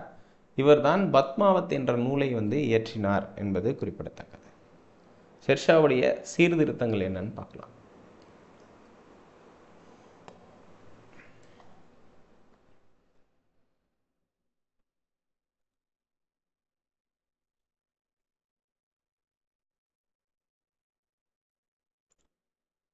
ஓகே, ஷெர்ஷாவின் சீர்திருத்தங்கள் குறித்து பார்க்கலாம். ஷெர்ஷா என்ன பண்ணார்னா, நாடுகளை வந்து பேரரசு, சர்க்கார், பர்கானா, கிராமம் என்ற வடிவில் பிரித்தார். அப்போ குறிப்பாக வந்து சர்க்கார் என்று ஒரு பிரிவை உருவாக்கியவர் யாருன்னு எக்ஸாம்பிள் கேட்கலாம். 47 சர்க்கார் பிரிவுகளை ஷெர்ஷா வந்து கிரியேட் பண்ணார். அது மட்டும் இல்லாமல் அவர் காலத்தில் இருந்த அலுவலர்களில் ஷிக்தார் என்பவர் வந்து சர்க்காரின் ஆளுநராக இருந்திருக்கிறார். இராணுவ சேவைகளை அளிக்கக்கூடியவராக ஷிக்தார் இருந்திருக்காரு. அமீன் என்பவர் நில வருவாய் அதிகாரியாக இருந்திருக்கிறார். அமீன் என்பவர் வந்து நில வருவாய் அதிகாரியாக இருந்திருக்கிறார். ஃபதேதார் என்பவர் வந்து கருவூலராக இருந்திருக்கிறார். கர்குன் என்பவர் கணக்காளராக இருந்திருக்காங்க. இந்த ஃபதேதார் மற்றும் கர்குன் ஆகியவர்கள் வந்து 2 பேர் வந்து வில்லேஜ் லெவலில், கிராம அளவில் வந்து இருந்த ஒரு குறிப்பாக கிராம அளவில் இருந்த பணியாளர்கள் என்று நம்ம குறிப்பிடலாம். இக்தா அப்படின்னு சொல்லக்கூடிய நிலங்கள் வந்து பிரிக்கப்பட்டிருக்கிறது. இக்தா நிலம் வந்து இல்துமிஷ் காலத்திலே இன்ட்ரடியூஸ் பண்ணியிருந்தாங்க. பட்டா முறையை வந்து அறிமுகம் செய்தவராக ஷெர்ஷா வந்து அறியப்படுகிறார். இவர் காலத்தில் ரயத்வாரி முறையும் பின்பற்றப்பட்டிருக்கிறது. விவசாயிகளிடமிருந்து 1/3 பாக வரி நேரடியாக பெறப்பட்டது என்றும் சொல்லப்பட்டிருக்காங்க. சௌத்ரி, முக்காடம் என்ற கிராம அலுவலர்கள் ஷெர்ஷா காலத்தில் இருந்தார்கள். இவர்கள் 2 ஆண்டுகளுக்கு ஒரு முறை இடமாற்றம் செய்யப்பட்டார்கள் என்பதும் முக்கியத்துவம் வாய்ந்தது. நெக்ஸ்ட்டு இராணுவ சீர்திருத்தங்களில் தாக்கு, குதிரைக்கு சூடு போடும் முறை வந்து தாக் என்ற பெயரில் வந்து அலாவுதீன் கில்ஜி காலத்தில் பின்பற்றப்பட்ட அதே நடைமுறை வந்து ஷெர்ஷா காலத்திலும் பின்பற்றப்பட்டது. காசி என்ற தலைமை நீதிபதி பதவியும் அங்கே பயன்படுத்தப்பட்டது. தக்சவுக்கல் என்ற ஒற்றர் பிரிவையும் வந்து தக்சவுக்கல் என்ற ஒற்றர் பிரிவு தலைவர் அடிப்படையில் ஒற்று என்ற அமைப்பு அல்லது மிக குறிப்பாக வந்து இந்த ஒற்றர் படை வந்து சிறப்பாக செயல்பட்டுச்சு அப்படிங்கிறத பார்க்க முடிகிறது. ஷெர்ஷாவின் சாதனைகளில் மிக முக்கியமானது ருப்பியா என்ற வெள்ளி நாணயத்தை வெளியிட்டார் ஷெர்ஷா. ருப்பியா என்ற சமஸ்கிருத மொழி சொல்லிற்கு வெள்ளி என்று பொருள். இதோடைய எடை வந்து 175 கிரைன்ஸ். புக்கில் கிராம்னு கொடுத்துருப்பாங்க. கிரைன் என்பது சிறிய எடைகளை கொண்டது. இந்த எக்கனாமிக்ஸ் புக்கில் வந்து 178 கிரைன் கொடுத்துருப்பாங்க. அதே ஹிஸ்ட்ரி புக்கில் 175ன்னு கொடுத்துருப்பாங்க. இது 1835ஆம் ஆண்டு வரை இது வந்து புழக்கத்தில் இருந்துச்சு அப்படிங்கிறத பார்க்க முடிகிறது. நெக்ஸ்ட்டு தாம் என்பது செம்பு நாணயம். இது ஒரு 330 கிரைன் எடை கொண்டது. மஹர் என்ற தங்க நாணயமும் ஷெர்ஷா காலத்தில் வெளியிடப்பட்டது. இதன் எடை 169 கிரைன். கிரைன் என்பது மிகச்சிறிய அளவுகள். இது வந்து பிரிட்டிஷ் பயன்படுத்திய அளவுகள். பிரிட்டிஷ் ஆட்சியாளர்கள் இந்த அகழ்வாராய்ச்சி செஞ்சப்போ அவங்க மெஷர் பண்ணதை கிரைனில் பண்ணாங்க. ஆனால் புக்கில் வந்து கிரைனுக்கு பதிலாக கிராம்னு தான் கொடுத்துருப்பாங்க. கிராம் என்ற பெயரில் வந்து கொடுத்துருப்பாங்க. ஸோ அதன் காரணமாக தான் இந்த பெயர் வந்து வந்துச்சு. ருப்பியா என்ற வெள்ளி நாணயம் படித்தாவே போதுமானது. ஷெர்ஷா அவர்கள் நெடுஞ்சாலைகளை அதிகமாக அமைச்சிருக்காரு. சோனார்கட் டு சிந்து நெடுஞ்சாலையை இவர் தான் புதுப்பித்தார். இது ஆல்ரெடி வந்து குறிப்பாக வந்து அசோகர் காலத்திலே இது வந்து இருந்திருக்கு. கிராண்ட் ட்ரங்க் ரோடு என்று பிரிட்டிஷ் காலத்தில் அறியப்பட்டது பின்னாட்களில். அப்போ ஃபஸ்ட்டு அசோகர் காலத்தில் இருந்திருக்கு. அதுக்கப்புறம் அது மறுசீரமைக்கப்பட்டு ஷெர்ஷா காலத்தில் சோனார்கட் டு சிந்துவுக்கு சாலை அமைக்கப்பட்டது. பின்னாட்களில் பிரிட்டிஷுக்கு அது வந்து கிராண்ட் ட்ரங்க் ரோடு என்று பெயர் வச்சாங்க. ஆக்ராலேருந்து புர்காம்பூர், ஜோத்பூர்லேருந்து சித்தூர், லாகூர்லேருந்து முல்தான் வரைக்கும் நெடுஞ்சாலைகள் அமைக்கப்பட்டது என்பது குறிப்பிடத்தக்கது. அது மட்டும் இல்லாமல் குறிப்பாக முகலாயர்கள் காலத்தில் 2 நிலமானிய முறைகள் பின்பற்றப்பட்டது. ஜாகீர்தாரி, ஜமீன்தாரி. இது ரெண்டுமே பாரசீக மொழி சொல் தான். ஜாகீர்தாரி என்பது கையிருப்பு நிலம், ஹோல்டிங் லேண்ட் என்ற அர்த்தம். டெல்லி சுல்தானியர்கள் வந்து இதை பின்பற்றினார்கள். வருவாயின் நிலங்களை அரசு அதிகாரிகளுக்கு நிர்வகிப்பதற்காக வழங்கப்பட்ட நிலங்கள் ஜாகீர் நிலங்கள் என்று அழைக்கப்பட்டது. அதுவே முகலாயர்கள் காலத்தில் நிலத்தின் உரிமையாளர் என்று பொருள். ஜமீன்தார் என்றால் ஓனர் ஆஃப் த லேண்ட், நிலத்தின் உரிமையாளர் என்று பொருள். இது வந்து முகலாயர்கள் பின்பற்றியது. இது குறிப்பாக வம்சாவளி நிலங்களாக அறியப்பட்டது. உயர்குடியினர், ஜமீன்தார் போன்றவர்களுக்கு வந்து இந்த ஜமீன்தார் நிலங்கள் வழங்கப்பட்டது. இங்கு நிலையான வரி பெறப்பட்டது. குறிப்பாக ஜமீன்தாரி முறை அக்பர் காலத்தில் பிரபல்யமாக இருந்தது. பின்னாடி தான் பிரிட்டிஷ் காலத்தில் வாரன் ஹேஸ்டிங்ஸ் போன்றவர்கள் வந்து இதை வந்து மாற்றி அமைத்தார்கள் என்பது குறிப்பிடத்தக்கது. எனினும் இந்த ஜமீன்தாரி என்பது அக்பர் காலத்தில் புகழ்பெற்றது, ஜாகிதாரி என்பது டெல்லி சுல்தானியர் காலத்தில் புகழ்பெற்றது என்பது குறிப்பிடத்தக்கது. நம்ம வந்து இந்த பாக்ஸ் இன்ஃபர்மேஷனை கம்பேர் பண்ணியிருக்கோம், அவ்வளோதான். நெக்ஸ்ட் வந்து பார்த்திங்கன்னா, ஷெர்ஷா காலத்தில் திவானி விசரத் என்ற நிதியமைச்சரும், திவானி அர்ஸ் என்ற பாதுகாப்புத்துறை அமைச்சரும், திவானி ரசாலத் என்ற வெளியுறவுத்துறை அமைச்சரும், திவானி இன்ஷா என்ற மதம் சார்ந்த அமைச்சரும் வந்து இருந்திருக்கிறார்கள் என்று சொல்லப்படுகிறது. ஷெர்ஷா வந்து விவசாயிகள் சீர்குலைந்தால் அரசன் சீர்குலைவான் என்ற ஒரு கருத்தை கூறியிருக்கிறார். இது வந்து நமக்கு 11th புக்கில் சொல்லியிருக்காங்க. இப்போ ஷெர்ஷா வந்து அக்பரின் முன்னோடி என்று அழைக்கப்படுகிறார். காரணம், ஷெர்ஷா கொண்டு வந்த சீர்திருத்தங்கள் அக்பருக்கு மிகவும் உதவியதாக இருந்ததனால அக்பரின் முன்னோடி ஷேர்ஷா என்று அழைக்கப்படுகிறார். ஷேர்ஷா கலிஞ்சார் கோட்டை முற்றுகையின் போது இறந்தார் என்பது உங்களுக்கு நினைவில் இருக்கலாம். அவருடைய நினைவிடம் வந்து சசாரம் என்ற இடத்தில் உள்ளது. ஷெர்ஷாவின் நினைவிடம் வந்து சசாரம். அவர் பிறந்த ஊர்லேயே அவருடைய நினைவிடம் வந்து இருக்கிறது என்பது குறிப்பிடத்தக்கது. நெக்ஸ்ட் வந்து அக்பர் வந்து 1556 இருந்து 1605 இந்த ஆண்டுகளுக்கிடையே இவர் வந்து ஆட்சி செய்தார். இயற்பெயர் வந்து ஜலாலுதீன் முகமது அக்பர் என்பது அவருடைய பெயர். நவம்பர் 23, 1542 அமரக்கோட்டையில் பிறந்தார் அக்பர். இவர் இறந்தது வந்து பார்த்திங்கன்னா அக்டோபர் 27, 1605 63வது வயதில் இறந்தார் என்பது குறிப்பிடத்தக்கது. 63வது வயதில் அக்பர் வந்து இறந்து போகிறாரு. சிக்கந்தாரா என்ற இடத்தில் இறந்தார். அவருடைய கல்லறை அங்கே தான் உள்ளது. கல்லறை. முகலாய வம்சத்தை உண்மையில் நிறுவியவர் என்று இவர் அழைக்கப்படுகிறார். Real founder. இப்போ ஃபவுண்டருக்கும் ரியல் ஃபவுண்டருக்கும் வித்தியாசம் இருக்கும். இப்போ குப்தர்கள் எடுத்துக்கிட்டிங்கன்னா, குப்த வம்சத்தை தோற்றுவித்தவர் ஃபவுண்டர் என்று கேட்டால் ஸ்ரீகுப்தா. அதுவே ரியல் ஃபவுண்டர், உண்மையில் நிறுவியவர் என்று சொன்னால் முதலாம் சந்திரகுப்தர். இப்போ முகலாய வம்சத்தை நிறுவியவர் என்று கேட்டால் பாபர். ஆனால் உண்மையில் நிறுவியவர் என்று கேட்டால் அக்பர். ஸோ இதெல்லாம் அவங்களுடைய எஸ்டாப்ளிஷ்மெண்ட்டை வச்சு நமக்கு வந்து சொல்கிறாங்க. முகலாய வம்சத்தை உண்மையில் நிறுவியவர் அக்பர் தான். அக்பரின் பாதுகாவலர் பைரம் கான். அக்பரின் ஆசிரியர் அப்துல் லதீப். இவர் ஈரான் நாட்டை சார்ந்தவர். அப்துல் லதீப் வந்து ஈரான் நாட்டை சார்ந்தவர், அக்பரின் ஆசிரியர். நெக்ஸ்ட் 2ஆம் பானிபட்டு போருக்கு நம்ம போயிடலாம். முதல் பானிபட்டு போர் பாபர் எதிராக இப்ராஹிம் லோடி இருந்தார் என்பது குறிப்பிடத்தக்கது. 2ஆம் பானிபட்டு போரில் அக்பர் இருக்கார். அக்பருக்கு எதிரில் அடில் ஷா என்ற ஒருத்தர் இருக்கார். அடில் ஷா யார் அப்படின்னு கேட்டால் ஷேர்ஷாவுடைய சூர் வம்சத்தை சார்ந்தவராக அடில் ஷா இருக்கிறாரு. அக்பர் வந்து முகலாய வம்சத்தை சார்ந்தவர். அக்பருடைய படைத்தளபதி பைரம் கான். அடில் ஷாவின் படைத்தளபதி ஹெமு விக்ரமாதித்யா என்று அழைக்கப்படுகிறார். காரணம், தொடர்ச்சியாக 22 போர்களில் வெற்றி பெற்றதால் ஹெமு அவ்வாறு அழைக்கப்படுகிறார். அடில் ஷாவின் படைத்தளபதியான ஹெமு அக்பரின் படைத்தளபதியான பைரம் கானுடன் மோதுகிறார். இந்த மோதலில், இந்த போர் நடந்து கொண்டிருக்கும்போது மிக முக்கியமாக அடில் ஷாவின் படைத்தளபதி கண்ணில் ஒரு அம்பு வந்து பாய்ந்தது. இந்த அம்பு அக்பருக்கு வந்து வெற்றியை கொடுத்தது. ஹெமு மயக்கமடைந்த நிலையில் இருந்ததுனால குழப்பம் ஏற்பட்டு படைகள் சிதறியது. பின்னாட்களில் ஹெமு கைது செய்யப்பட்டு கொல்லப்பட்டார். 14 வயதான அக்பர் அரசராக பொறுப்பேற்றார் என்பது குறிப்பிடத்தக்கது.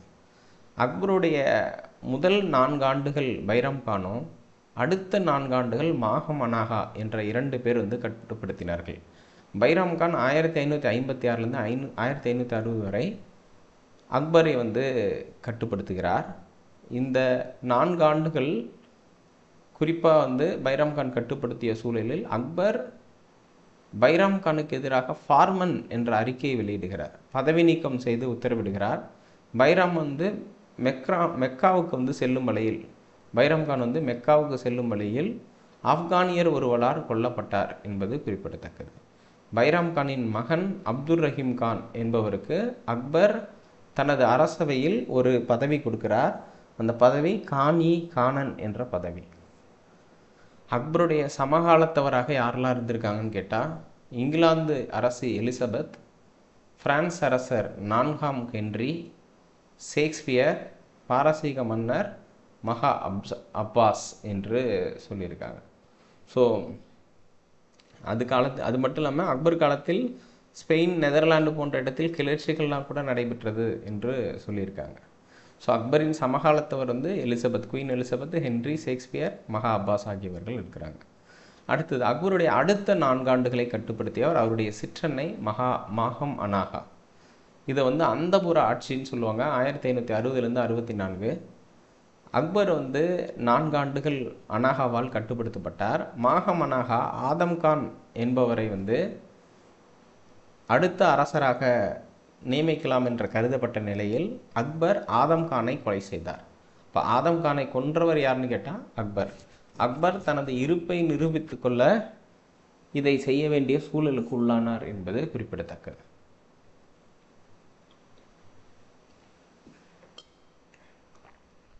அக்பர் காலத்தில் நடந்த படையெடுப்புகள் குறித்து பார்க்கலாம். 1562 மாலவம் என்ற பகுதியின் மீது படையெடுக்கிறாரு. பாஜ் பகுதுரை தோற்கடிக்கிறார். 1564 கோண்டுவானா பகுதியின் மீது போர் தொடுத்து ராணி துர்காதேவியும் அவருடைய மகன் வீரநாராயணனையும் தோற்கடிக்கிறார். அதுக்கப்புறம் மேவார் என்ற சித்தூர் பகுதியின் மீது போர் தொடுத்து ராணா உதய் சிங்கை தோற்கடிக்கிறார். அவருடைய மகன் ராணா பிரதாப் சிங் இறுதி வரை அக்பரை எதிர்த்து கொண்டே இருந்தார் என்பது குறிப்பிடத்தக்கது. ரஜபுத்திரர்களின் படைகள் 30,000 வீரர்களை இழந்தது. அது மட்டும் இல்லாமல் இவருக்கு எதிர்த்து ஜெய்மால், பட்டா போன்றவர்கள் தொடர்ந்து போராடினார்கள். இவங்களுடைய போராட்டத்தில் இன்ஸ்பயர் ஆன அக்பர் அவர்கள் ஆக்ரா கோட்டை நுழைவாயிலில் ஜெய்மால் மற்றும் பட்டாவிற்கு சிலைகளை நிறுவினார் என்பது குறிப்பிடத்தக்கது.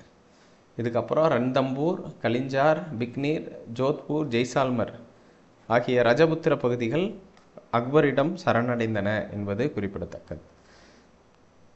1573 குஜராத் பகுதியில் மீது போர் தொடுத்து முசாபர் ஷா என்பவரை தோற்கடித்தார். காபூலில் மிர்சா ஹக்கீம் என்பவரை தோற்கடித்து கைப்பற்றினார். அக்பருடைய புகழ்பெற்ற படைத்தளபதிகள் ராஜா மன்சிங் மற்றும் ராஜா பகவான் தாஸ். அவர்கள் தான் மிர்சா ஹக்கீமை தோற்கடிக்கிறாங்க. 1586 காஷ்மீர் கைப்பற்றப்படுகிறது. 1591 சிந்து கைப்பற்றப்படுகிறது. 1591 தக்கான பகுதியில் காண்டேஷ் கைப்பற்றப்பட்டது.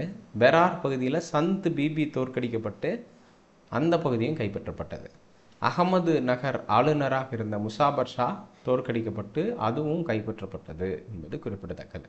அப்போ இந்த படையெடுப்புகள்லாம் சின்ன சின்ன படையெடுப்புகளாக இருந்தது. அக்பர் காலத்தில் நடந்த மிகப்பெரிய ஒரு போர், அதாவது 2ஆம் பானிபட்டு போருக்கு பிறகு பெரிய போர் அப்படின்னா ஹால்டிகாட் போர். ஹால்டிகாட் போர் நடைபெற்ற ஆண்டு 1576. இந்த ஹால்டிகாட் போர் அக்பர் மற்றும் ராணா பிரதாப் சிங்குக்கு எதிராக 2 பேர் எதிர்த்து நடத்தப்பட்ட ஒரு போர். அக்பர் எதிர் ராணா பிரதாப் சிங். அக்பருடைய படைத்தளபதிகள் இந்த சைடில் நிற்கிறாங்க. ராஜா மன்சிங் மற்றும் அசிப் கான் இவர்கள் அக்பருடைய படைத்தளபதிகள். அவருக்கு எதிரில் இருக்கவர் ராணா பிரதாப் சிங் என்று நாம் பார்க்க முடிகிறது. இந்த போரில் ராணா பிரதாப் சிங் தோற்றாலுமே 1597 வரை அக்பரை எதிர்த்து கொண்டே தான் இருந்தார். சந்திராசன் என்பவர் 1581 வரை அக்பரை எதிர்த்தார். அவர் மார்வார் பகுதியை ஆட்சி செய்தார் என்பது குறிப்பிடத்தக்கது. ஆனால் சந்திராசனுடைய சகோதரர் உதய் சிங் ஜோத்பூர் பகுதியில் அக்பருக்கு ஆதரவளித்தார். அதன் மூலம் இவர் இந்த பகுதிகளை கைப்பற்றி கொண்டார் என்பது குறிப்பிடத்தக்கது.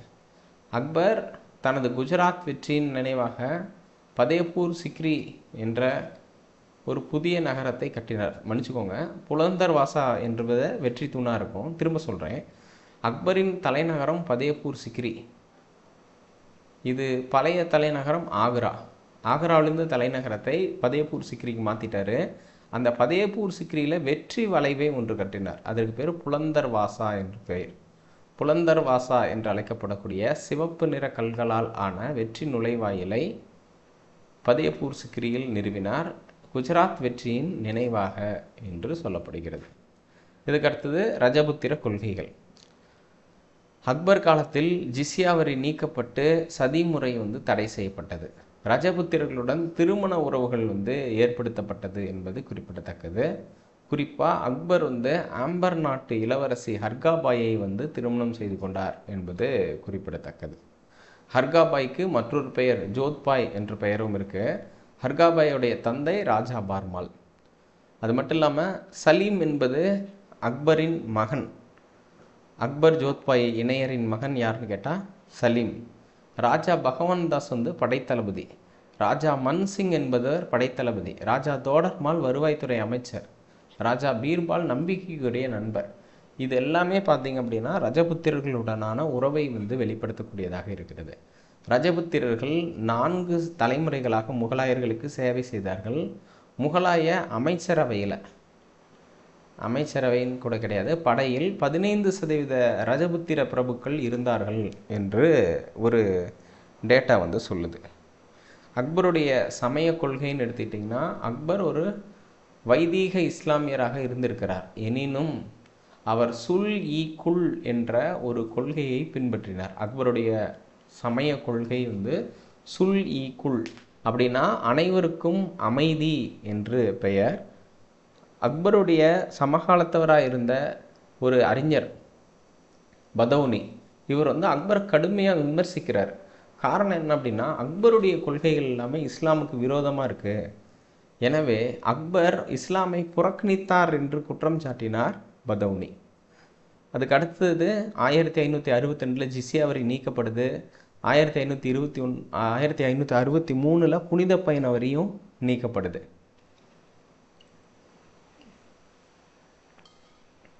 அப்புறம் 1575 இபாதத் கானா என்ற வழிபாட்டு கூடம் வந்து கட்டப்படுகிறது. இந்த இபாதத் கானா என்பது ஒரு வழிபாட்டு கூடம். அனைத்து மதத்தினரும் அங்கே வழிபடலாம், அவங்க மதத்தின் பெருமைகளை பேசலாம்னு சொல்கிறாங்க. ஆனால் இங்கே வந்து அடிக்கடி வந்து சண்டை நிகழ்ந்ததுனால பின்னாட்கள் இபாதத் கானா தொழுகை இல்லம் கைவிடப்பட்டது 1582. இந்து, கிறிஸ்துவம், சமணம், ஜெராஸ்திரியம், கடவுள் மறுப்பு போன்றவைகள் அங்கு டிஸ்கஸ் பண்ணப்பட்டது.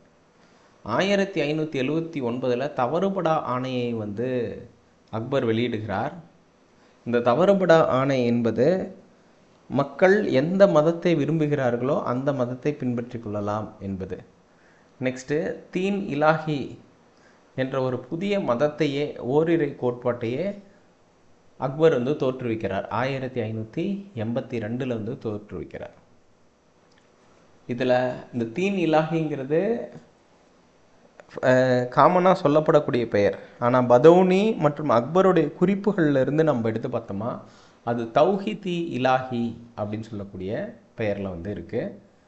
இந்த தௌஹீத் இலாஹி என்ற சமயத்தை பின்பற்றிய அக்பருக்கு 15 சீடர்கள் இருந்தாங்க. பின்னாடி வந்து இவர் சூஃபி பிரிவின் ஒரு பிரிவாக மாறிட்டார், சூஃபி குருவாக மாறிட்டார். பீர் என்று பெயர். அவருடைய சீடர்கள் முரித் என்று அழைக்கப்பட்டார்கள். மதம் சார்ந்து பல்வேறு விவாதங்களை வந்து அக்பர் நடத்தினார். குறிப்பாக இந்து சமயத்திலிருந்து புருஷோத்தம் மற்றும் தேவி ஆகியோருடன் விவாதம் நடத்தினார். மெகர்ஜி ராணாவிடம் வந்து ஜெராஸ்ட்ரியம் பற்றி டிஸ்கஸ் பண்ணுறாரு. போர்ச்சுகீசிய அக்வாவிவாவுடன் கிறிஸ்தவம் பற்றியும், மன்சரேட்டுடன் கிறிஸ்தவம் பற்றியும், ஹீர விஜயசூரியுடன் சமணம் பற்றியும் நிறைய டிஸ்கஷனை நடத்தினார் என்பது குறிப்பிடத்தக்கது. அது மட்டும் இல்லாமல் அக்பருடைய நவரத்தினங்கள் என்று அழைக்கப்பட்ட அறிஞர்கள் உலக புகழ்பெற்றவர்களாக இருந்தார்கள். 9 நவரத்தினங்கள் இருந்திருக்கிறாங்க. இதுக்கு முன்னாடி நீங்கள் ஒரு விஷயம் எடுத்து பார்த்தீங்கன்னு வச்சுக்கோங்களேன். குறிப்பாக இரண்டாம் சந்திரகுப்தர் அவையில் நவரத்தினங்கள் இருந்திருப்பாங்க. சிவாஜியில் அஷ்டபிரதான் என்பவர்கள் இருந்திருப்பாங்க. அதே கிருஷ்ணதேவராயர் காலகட்டத்தில் அஷ்டதிகஜாஸ். அப்புறம் எகெயின் வந்து அக்பர் காலத்தில் நவரத்தினங்கள் வந்து காணப்பட்டார்கள். சரி, யாரெல்லாம் என்னங்கிறத பார்க்கலாம். ஃபஸ்ட்டு முல்டா ஃபியாசா, இவர் ஒரு அறிஞர். அப்துல் ரஹீம் கான் நமக்கு நல்லாவே தெரியும், பைராம் கானின் மகன். இவர் வந்து முக்கிய அமைச்சராக இருந்தார். இவர் தான் பாபர் நாமாவை பாரசீகத்திற்கு மொழிபெயர்த்தார். என்ன மொழிக்கு மொழிபெயர்க்க? பாபர் நாமா நமக்கு தெரியும், துசுக்கி பாபரி என்பது பாபர் துருக்கி மொழியில் எழுதப்பட்டது. அப்போ துருக்கியிலிருந்து பாரசீகத்துக்கு மொழிபெயர்த்தவர் யார் அப்படின்னு சொல்லி கேட்டாங்கன்னா நம்ம அப்துல் ரஹீம் கானை சொல்லலாம். இவர் ஒரு கிருஷ்ண பர்தர் என்பதும் குறிப்பிடத்தக்கது. நெக்ஸ்ட்டு தான்சேன் என்ற இசைக்கலைஞர் அக்பரின் அவையை சார்ந்தவர். இவர் தான்சேன் என்பவருடைய இயற்பெயர் ராம்பனு பாண்டே. இவர் குவாலியரில் பிறந்தவர். சிதார் இசைப்பதற்கு வல்லவராக அறியப்பட்டார். அக்பர் இவருக்கு மியான் என்ற பட்டத்தை வழங்கினார் என்று சொல்லப்பட்டது. நெக்ஸ்ட் ராஜா தோடர்மால். ராஜா தோடர்மால் ஒரு வருவாய்த்துறை அமைச்சராக இருந்தவர். ராஜா தோடர்மால் வருவாய்த்துறை அமைச்சராக இருந்தவர். அந்த பதவியோட பேர் திவான் இ அஷ்ரஃப் என்று அழைக்கப்பட்டது. வருவாய் சீர்திருத்தங்களை ராஜா தோடர்மால் தான் கொண்டு வந்தாங்க. ராஜா பீர்பால் அக்பரின் ஒரு நண்பர், போற்றுதலுக்குரிய நண்பர். அவருக்கு ராஜா பட்டத்தை வழங்கியவரே அக்பர் தான். அவருடைய இயற்பெயர், பீர்பாலுடைய இயற்பெயர் மகேஷ் தாஸ். நெக்ஸ்ட் ஹமீர் ஹூமன் ஒரு அறிஞர். ராஜா மன்சிங் மான்சப்தார் அந்தஸ்தை பெற்றவர். இவர்தான் காசி விஸ்வநாதர் ஆலயத்தை கட்டியவர், ராஜா மன்சிங். நெக்ஸ்ட் அபுல் ஃபைசி, அபுல் ஃபாசல்னு 2 பேர் இருப்பாங்க. இந்த அபுல் ஃபைசி என்பவர் ஃபிர்சா பீர்சிங் பண்டேலா என்பவரால் கொலை செய்யப்பட்டார். ஃபைசியை கொன்னுருவாங்க. குறிப்பாக இவர் ராமாயணம் மற்றும் மகாபாரதத்தை பாரசீகத்திற்கு மொழிபெயர்த்தார் என்று சொல்லப்பட்டிருக்கிறது. பாஸ்கரர் எழுதிய லீலாவதி என்ற கணித புத்தகத்தை மொழிபெயர்த்தார் ஃபைசி. நெக்ஸ்ட்டு இந்த இடத்துல மன்னிச்சுக்கோங்க, இந்த இடத்துல தப்பாக சொல்லிட்டேன். ஃபாசல் தான் கொலை செய்யப்படுவார். பீர்சிங் பண்டேலா என்பவர் கொலை செஞ்சிருவார். ஐனி அக்பரி என்ற புத்தகத்தை எழுதினார். அபுல் ஃபாசல் அக்பர் நாமா என்ற புத்தகத்தை எழுதினார். அக்பரின் வாழ்க்கை வரலாறு என்று குறிப்பிடலாம். அப்போ 2 புத்தகம் அபுல் ஃபாசல் எழுதியிருக்காரு. ஃபாசல் என்பது நிர்வாகத்தை பற்றியும், அப்போ அக்பருடைய வாழ்க்கை வரலாறு பற்றியும் ஃபாசல் இருக்குது. ஃபைசி ராமாயணம் மகாபாரதம் லீலாவதி ஆகியவற்றை மொழிபெயர்த்தார் என்பது குறிப்பிடத்தக்கது.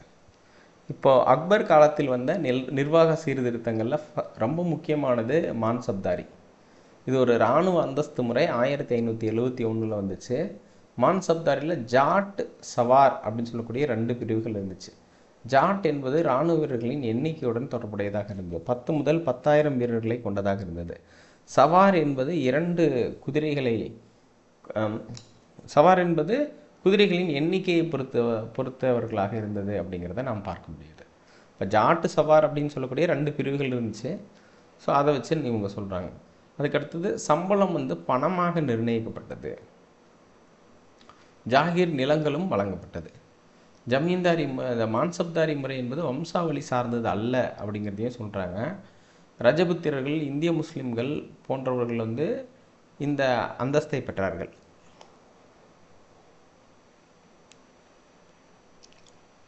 ரஜபுத்திரர்கள் இந்திய முஸ்லீம்களுக்கு இணையான ஷேக்தா என்ற அந்தஸ்தை பெற்றிருந்தார்கள் என்று குறிப்பிடப்பட்டது. ஷேக்தா என்ற அந்தஸ்தை பெற்றிருந்தார். நெக்ஸ்ட் நில சீர்திருத்தம். ராஜா தோடர்மால் அவர்கள் நில சீர்திருத்தத்தை அறிமுகம் செய்கிறாரு. ஸோ அந்த அடிப்படையில் ஜப்தி அல்லது பந்தபஸ்த் என்ற வருவாய் முறை அறிமுகம் செய்யப்பட்டது.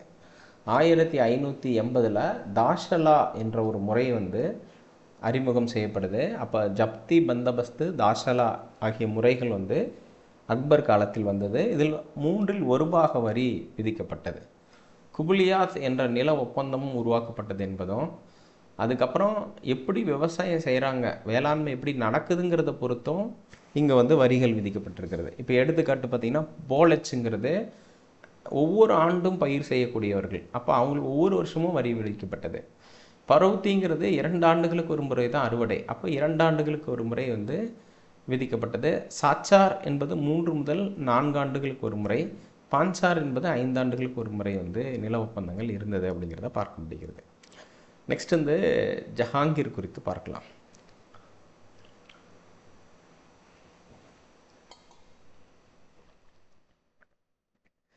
இப்போ ஜஹாங்கீர் காலகட்டம் என்பது 1605 ஆரம்பித்து 1627 இடைப்பட்டதாக இருந்தது.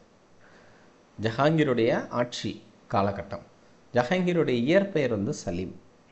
சலீம் 1569 பிறந்தார். இவருடைய முழு பெயர் நூருதீன் ஜஹாங்கீர் என்று சொல்லுவார்கள்.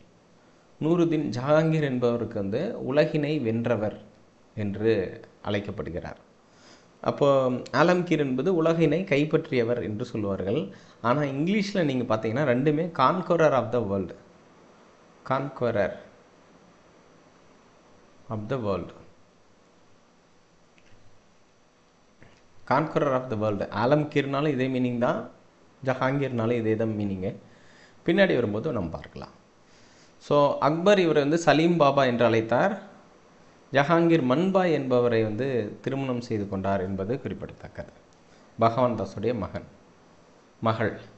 இப்போது ஜஹாங்கீருடைய மகன்கள் யார் யாருன்னு கேட்டால் குஸ்ரோ, பார்வீஸ், குர்ரம், சாரியர், மொத்தம் 4 மகன்கள். குறிப்பாக குஸ்ரோ என்பவர் ஜஹாங்கீரை எதிர்த்தார். இதனால் குஸ்ரோ வந்து ஜஹாங்கீரை எதிர்த்தார். குஸ்ரோவுடைய கண்கள் வந்து குருடாக்கப்பட்டது. இதில் பார்த்தீங்கன்னா உங்களுக்கு தெரியும். குர்ரமுடைய இன்னொரு பேர் வந்து ஷாஜகான். அவருடைய தாய் வந்து ஜகத் கோஷன். குஸ்ரோ தான் முதல் மகன். ஜஹாங்கீருக்கு எதிராக அரசாட்சி உரிமை கோரி கலகம் செய்தார். இந்த குஸ்ரோவுக்கு வந்து ஹெல்ப் பண்ணவர் வந்து 5வது சீக்கிய குரு அர்ஜுன் தேவ். அர்ஜுன் தேவ் வந்து ஹெல்ப் பண்ணாருங்கிற கோபத்தில் ஜஹாங்கீர் அர்ஜுன் தேவை கொன்னுட்டார்.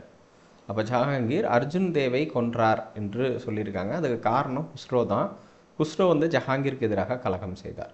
நெக்ஸ்ட்டு படையெடுப்புகள் அடிப்படையில் ஆப்கானிய அரசர் உஸ்மான் கானை வந்து டிஃபீட் பண்ணுறாரு. மேவாருடைய அரசர் அமர் சிங் கலகத்தில் ஈடுபட்டார். அவரையும் வந்து அடக்குறாரு அப்படிங்கிறது பார்க்கலாம். இதெல்லாம் ஜஹாங்கீர் காலகட்டங்களில் நடந்த ஒரு விஷயம் அப்படிங்கிறத நம்ம பார்க்க முடியுது. குர்ரம் தான் போய் அதை வந்து அடக்குறாரு. 1608 அகமது நகர் பகுதியில் மாலிக் அம்பர் வந்து விடுதலையை அறிவித்து கொண்டார். நாங்கள் இனிமேல் வந்து முகலாயர்களோடு இணைந்து இருக்க மாட்டோம் அப்படின்னு சொல்லிட்டு இந்த மாலிக் அம்பர் வந்து அனௌன்ஸ் பண்ணிட்டாரு. 14 மாதங்கள் போராடி காக்ரா கோட்டையை மட்டும் குர்ரம் வந்து ரெக்கவர் பண்ணுறாரு. குர்ரம்னா ஷாஜகான். 1622 காந்தகார் பகுதியை ஷா அப்பாஸ் வந்து மீட்டெடுத்துக்கிறார். திரும்பவும் அது வந்து அவங்க கையை விட்டு போயிடுது அப்படிங்கிறத நான் பார்க்க முடியுது. அதுக்கு அடுத்தது ஜஹாங்கீர் படையெடுக்க முடிவெடுத்தாலும் அதனை வந்து குர்ரம் வந்து ஆதரிக்கலை. அப்பாஸ் மீது படையெடுப்பது என்பது மோசமான விளைவுகளை தரும் அப்படின்னு சொல்லிட்டு கைவிட்டுட்டாங்க. அதுக்கடுத்து ஜஹாங்கீர் காலத்தில் இணை ஆட்சியை நடத்தியவர் வந்து நூர்ஜஹான். நூர்ஜஹான் யாருன்னா ஜஹாங்கீரின் மனைவி. ஜஹாங்கீருடைய மனைவி. அப்போ நூர்ஜஹானுடைய இயற்பெயர் வந்து மெஹருநிஷா. அவருக்கு வழங்கப்பட்ட பட்டங்கள் பாதுஷா பேகம், நூர்மஹால், நூர்ஜஹான். நூர்மஹால் என்றால் அரண்மனையின் ஒளி என்ற அர்த்தம். நூர்ஜஹான் என்றால் உலகின் ஒளி என்ற அர்த்தம். அது மட்டுமில்லாமல் இவங்க நூர்ஜஹானுடைய தந்தை பெயர் மிர்சா கியாஸ்பெக் அல்லது இதிமத் உத்தௌலா. இதிமத் உத்தௌலாங்கிறது ரொம்ப ஃபேமஸான பேர். நூர்ஜஹானுடைய தந்தை. நூர்ஜஹானுடைய சகோதரர் பேர் அசஃப் கான். கானி சமான் என்ற பதவி வகித்தார். அசஃப் கானுடைய சொந்த மகள் தான் மும்தாஜ். மும்தாஜுக்கு இன்னொரு பேர் அர்ஜுமத் பானு பேகம் என்ற ஒரு பேர் வந்து இருக்குது அப்படிங்கிறத நம்ம பார்க்க முடிகிறது. ஸோ அர்ஜுமத் பானு பேகம், அசஃப் கான், இவங்க எல்லாமே ரிலேட்டட் தான். பட் சும்மா கேஷுவலாக நீங்கள் படித்து பார்த்தீங்கன்னா புரியும். நூர்ஜஹான் வந்து ஜஹாங்கீரை வந்து கண்ட்ரோல் பண்ணி மறைமுக ஆட்சியை வந்து செலுத்துகிறாரு. இந்த மறைமுக ஆட்சி செலுத்துவது என்பது குர்ரமுக்கு வந்து பிடிக்கல. ஸோ இதனால் ஒரு மோசமான விளைவு ஏற்படும் போது சாரியர் கானை வந்து அரசராக்கிறதுக்கு வந்து நூர்ஜஹான் ட்ரை பண்ணுறாங்க. குர்ரம் இதை வந்து எதிர்த்து தான் ஆட்சியை கைப்பற்றி கொள்கிறார். அதற்கு மஹபத் கான், அசஃப் கான் வந்து உதவி செய்கிறாங்க அப்படின்னு வந்து சொல்லப்படுகிறது. ஜஹாங்கீர் காலத்தில் நிர்வாகம் எப்படி இருந்துச்சுன்னா, ஜஹாங்கீர் 1605 பதவியேற்றுக்கிறார். 12 சட்டங்களை அரசாணையாக வெளியிட்டார். உயிரினங்களை கொல்லக்கூடாது. ஞாயிறு வியாழன்களில் அவர் வந்து உயிரினங்களை கொல்லக்கூடாதுன்னு சொல்கிறாரு. ஞாயிறு வந்து அக்பரின் பிறந்த நாள், வியாழன் வந்து ஜஹாங்கீர் முடிசூடி கொண்ட நாள். நீதி மணியை வந்து யமுனை ஆற்றங்கரையில் ஷாபுர்ஜி பேலஸில் வந்து நிறுவுகிறார் என்பது குறிப்பிடத்தக்கது. கட்டிடக்கலை அடிப்படையில் அக்பரின் கல்லறை வந்து சிகந்தாராவில் கட்டப்பட்டது.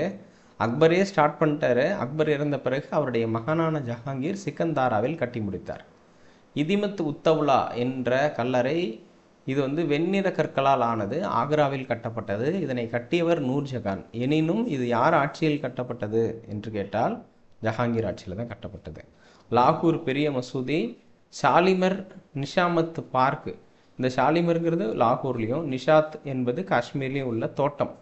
இதெல்லாம் ஜஹாங்கீர் காலத்தில் கட்டப்பட்டது என்பதும், ஜஹாங்கீர் வந்து போர்ச்சுகீசியர்களுடன் மிக நெருக்கமான வணிக உறவை கொண்டிருந்தார்.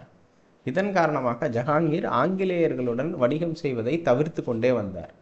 குறிப்பாக 1609 வில்லியம் ஹாக்கின்ஸ் வருவார். ஹாக்கின்ஸ் வந்து அனுமதி பெற முயற்சி பண்ணுவார். பெருசாக அவரால் அனுமதி பெற முடியாது. 1615 வந்த முதலாம் ஜேம்ஸ், இங்கிலாந்து அரசர் முதலாம் ஜேம்ஸுடைய பிரதிநிதியாக வந்த தாமஸ் ரோ என்பவர் வந்து கிழக்கிந்திய கம்பெனிக்கு அனுமதி பெற்று தருகிறார். கிழக்கிந்திய கம்பெனி தனது வணிக மையத்தை சூரத்தில் நிறுவுவதற்கு உதவி செய்தார். தாமஸ் ரோ என்பது குறிப்பிடத்தக்கது. இதற்கு அடுத்தது வந்து ஷாஜஹான் குறித்து நாம் பார்க்கலாம். ஷாஜஹான் 1627 1658 வரை ஆட்சி செய்தார். இவருடைய ஆட்சி காலம் சற்றேறக்குறைய 30 ஆண்டுகள் ஆட்சி செய்தார் என்பது குறிப்பிடத்தக்கது. ஷாஜஹானுடைய இயற்பெயர் குர்ரம். இவர் 1592 லாகூரில் பிறந்தார் என்பது முக்கியத்துவம் வாய்ந்தது. ஆக்ராவில் முடிசூடி கொண்டார் 1627. இந்த 1627 வருஷம் ரொம்ப முக்கியமானது. ஏன்னு கேட்டிங்கன்னா 1627 சிவாஜி பிறந்த ஆண்டு, ஷாஜஹான் முடிசூடி கொண்ட ஆண்டு. ஷாஜஹான் என்றால் உலகின் அரசன் என்று பொருள். பொறியாளர் இளவரசன் என்றும் அழைக்கப்படுகிறார் என்பது முக்கியத்துவம் வாய்ந்தது. ஷாஜஹானுடைய படையெடுப்பில் தக்காணத்தின் ஆளுநர் பீர் லோடி அவர் வந்து ஷாஜஹானுக்கு எதிராக கலகம் செய்தார். அதனால் அவரை தோற்கடிக்கிறார். அவருக்கு கான்ஜஹான் இன்னொரு பேர் இருக்குது. அகமது நகர் ஆட்சியாளர் முர்தாசா நிசாம் ஷா பீர் லோடியை ஆதரித்தார். அதனால் அவருக்கு எதிராகவும் இவர் வந்து போர் தொடுக்கிறாரு. இவங்களை எல்லாத்தையும் தோற்கடிச்சிட்டு தக்காணத்துக்கு புதிய ஆளுநரான ரதத் கான் வந்து அப்பாயின்ட் பண்ணுறாரு. அப்புறம் தக்காணத்தின் பிரிவுகள் மொத்தம் 4, டெக்கான் வந்து மொத்தம் 4. தௌலதாபாத், காண்டேஷ், பெரார், தெலுங்கானா, இந்த 4 இடங்களை உள்ளடக்கியதாக இருந்தது. அதுக்கப்புறம் தக்காணத்தின் ஆளுநரான 18 வயதான அவுரங்கசீப்பை நியமிக்கிறாரு ஷாஜஹான். அப்போது ஷாஜஹானுடைய மகனான அவுரங்கசீப்புக்கு தக்காணத்தின் ஆளுநர் பதவி கிடைக்குது அப்படிங்கிறத பார்க்க முடிகிறது. இறுதியாக 1636 மகபத் கான் உதவியுடன் ஷாஜஹான் அகமது நகரை மாலிக் அம்பரிடமிருந்து மீட்டு கொண்டார். இப்போ ஜஹாங்கீர் ஆட்சி காலத்திலிருந்து கைவிட்டு சென்ற இந்த அகமது நகர் பகுதி திரும்பவும் வந்து முகலாயர்களே மீட்டுக்கொள்கிறார்கள் என்று பார்க்க முடியுது. அவுரங்கசீப் முயற்சியின் காரணமாக கோல்கொண்டா கோட்டை வந்து கைப்பற்றப்பட்டது.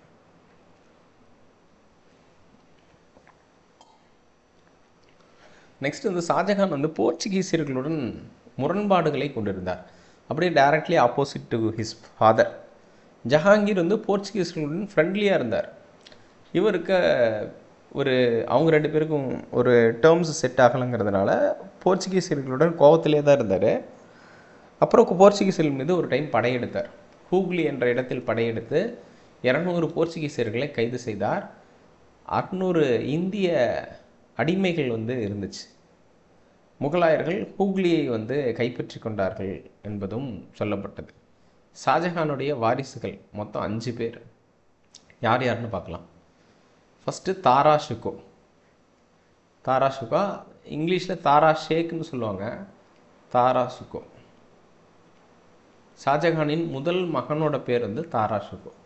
இவர் தான் பட்டத்து இளவரசர், தத்துவ இளவரசர், ஃபிலாசபர் பிரின்ஸ் என்று அழைக்கப்படுகிறார். இவர் ஒரு சமஸ்கிருத அறிஞர். உபநிடதங்களை வந்து மொழிபெயர்த்தார்.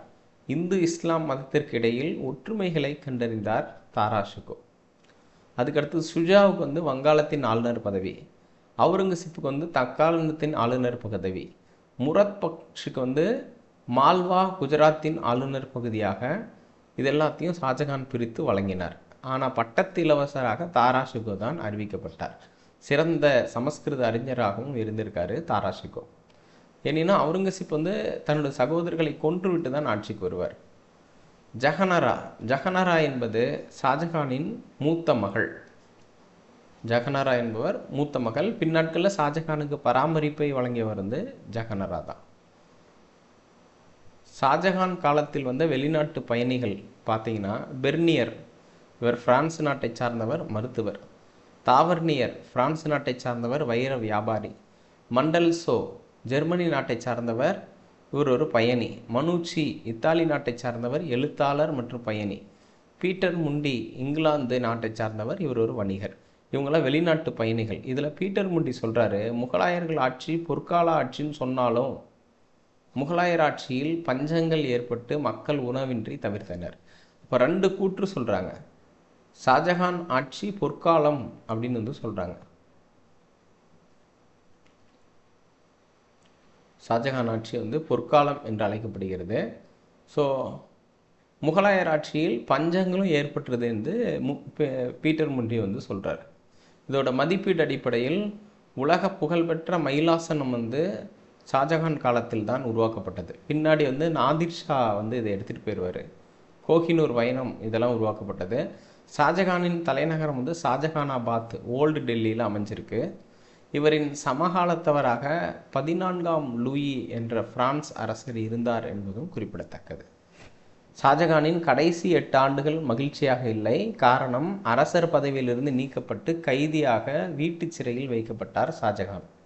கடைசி 8 ஆண்டுகள் ஆக்ரா கோட்டையில் உள்ள சார்பாஞ்ச் மஹாலில் தான் அவர் கடைசி 8 ஆண்டுகள் வீட்டு சிறையில் இருந்தார். அவரை கவனித்து கொண்டவர் அவருடைய மகள், மூத்த மகள் ஜஹநரா. இறுதியில் 1666இல் ஷாஜஹான் மறைந்தார். ஷாஜஹான் மறைந்த ஆண்டு 1666. அப்புறம் 1649, 1645 நூர்ஜஹான், ஆசிஃப் கான்லாம் மறைஞ்சிட்டாங்க. அதுக்கடுத்தது தாஜ்மஹால். தாஜ்மஹால் நமக்கு தெரியும், இந்திய பாரசீக இஸ்லாமிய கட்டிடக்கலையில் கட்டப்பட்ட ஒரு மிக முக்கியத்துவம் வாய்ந்த ஒரு கட்டிடம். மும்தாஜ் நினைவாக தான் இதை கட்டுறாரு. மும்தாஜ் 1612 திருமணம் செஞ்சுக்கிறாரு. 1631 மும்தாஜ் இறந்துடுறாங்க. அதனால் 1632ஆம் ஆண்டு தாஜ்மஹாலை கட்ட துவங்குகிறார். தாஜ்மஹாலுடைய கட்டிட வல்லுநர் உஸ்தாத் அகமது லக்வாரி. உஸ்தாத் இஷான்னு பழைய புக்கில் கொடுத்துருப்பாங்க. உஸ்தாத் அகமது லக்வாரி இவர் இஷா முகமது எஃபிண்டி, இஸ்மாயில் கான் ஆகியவர்கள் இவருக்கு உதவியாக இருந்தார்கள். கட்டிடம் எப்போ துவக்கப்பட்டது என்று கேட்டால் 1632 தாஜ்மஹால். அப்புறம் நிறைவுக்கு 1638-39 நிறைவு இலக்கு வைக்கப்பட்டது. இணை கட்டிடங்கள் 1643, அலங்கார வேலைகள் 1647 வரைக்கும் செய்யப்பட்டது. 20,000 பணியாளர்கள், 22 ஆண்டுகள், 20 லட்சம் செலவினத்தின் அடிப்படையில் இந்த கட்டிடம் கட்டப்பட்டது. யுனெஸ்கோ அந்தஸ்து வழங்கப்பட்டது 1983. அப்போ தாஜ்மஹாலுக்கு யுனெஸ்கோ அந்தஸ்து வழங்கப்பட்ட ஆண்டு 1983. இந்த 3ல் 3 இடங்களுக்கு யுனெஸ்கோ கொடுத்துருப்பாங்க. ஒன்று அஜந்தா.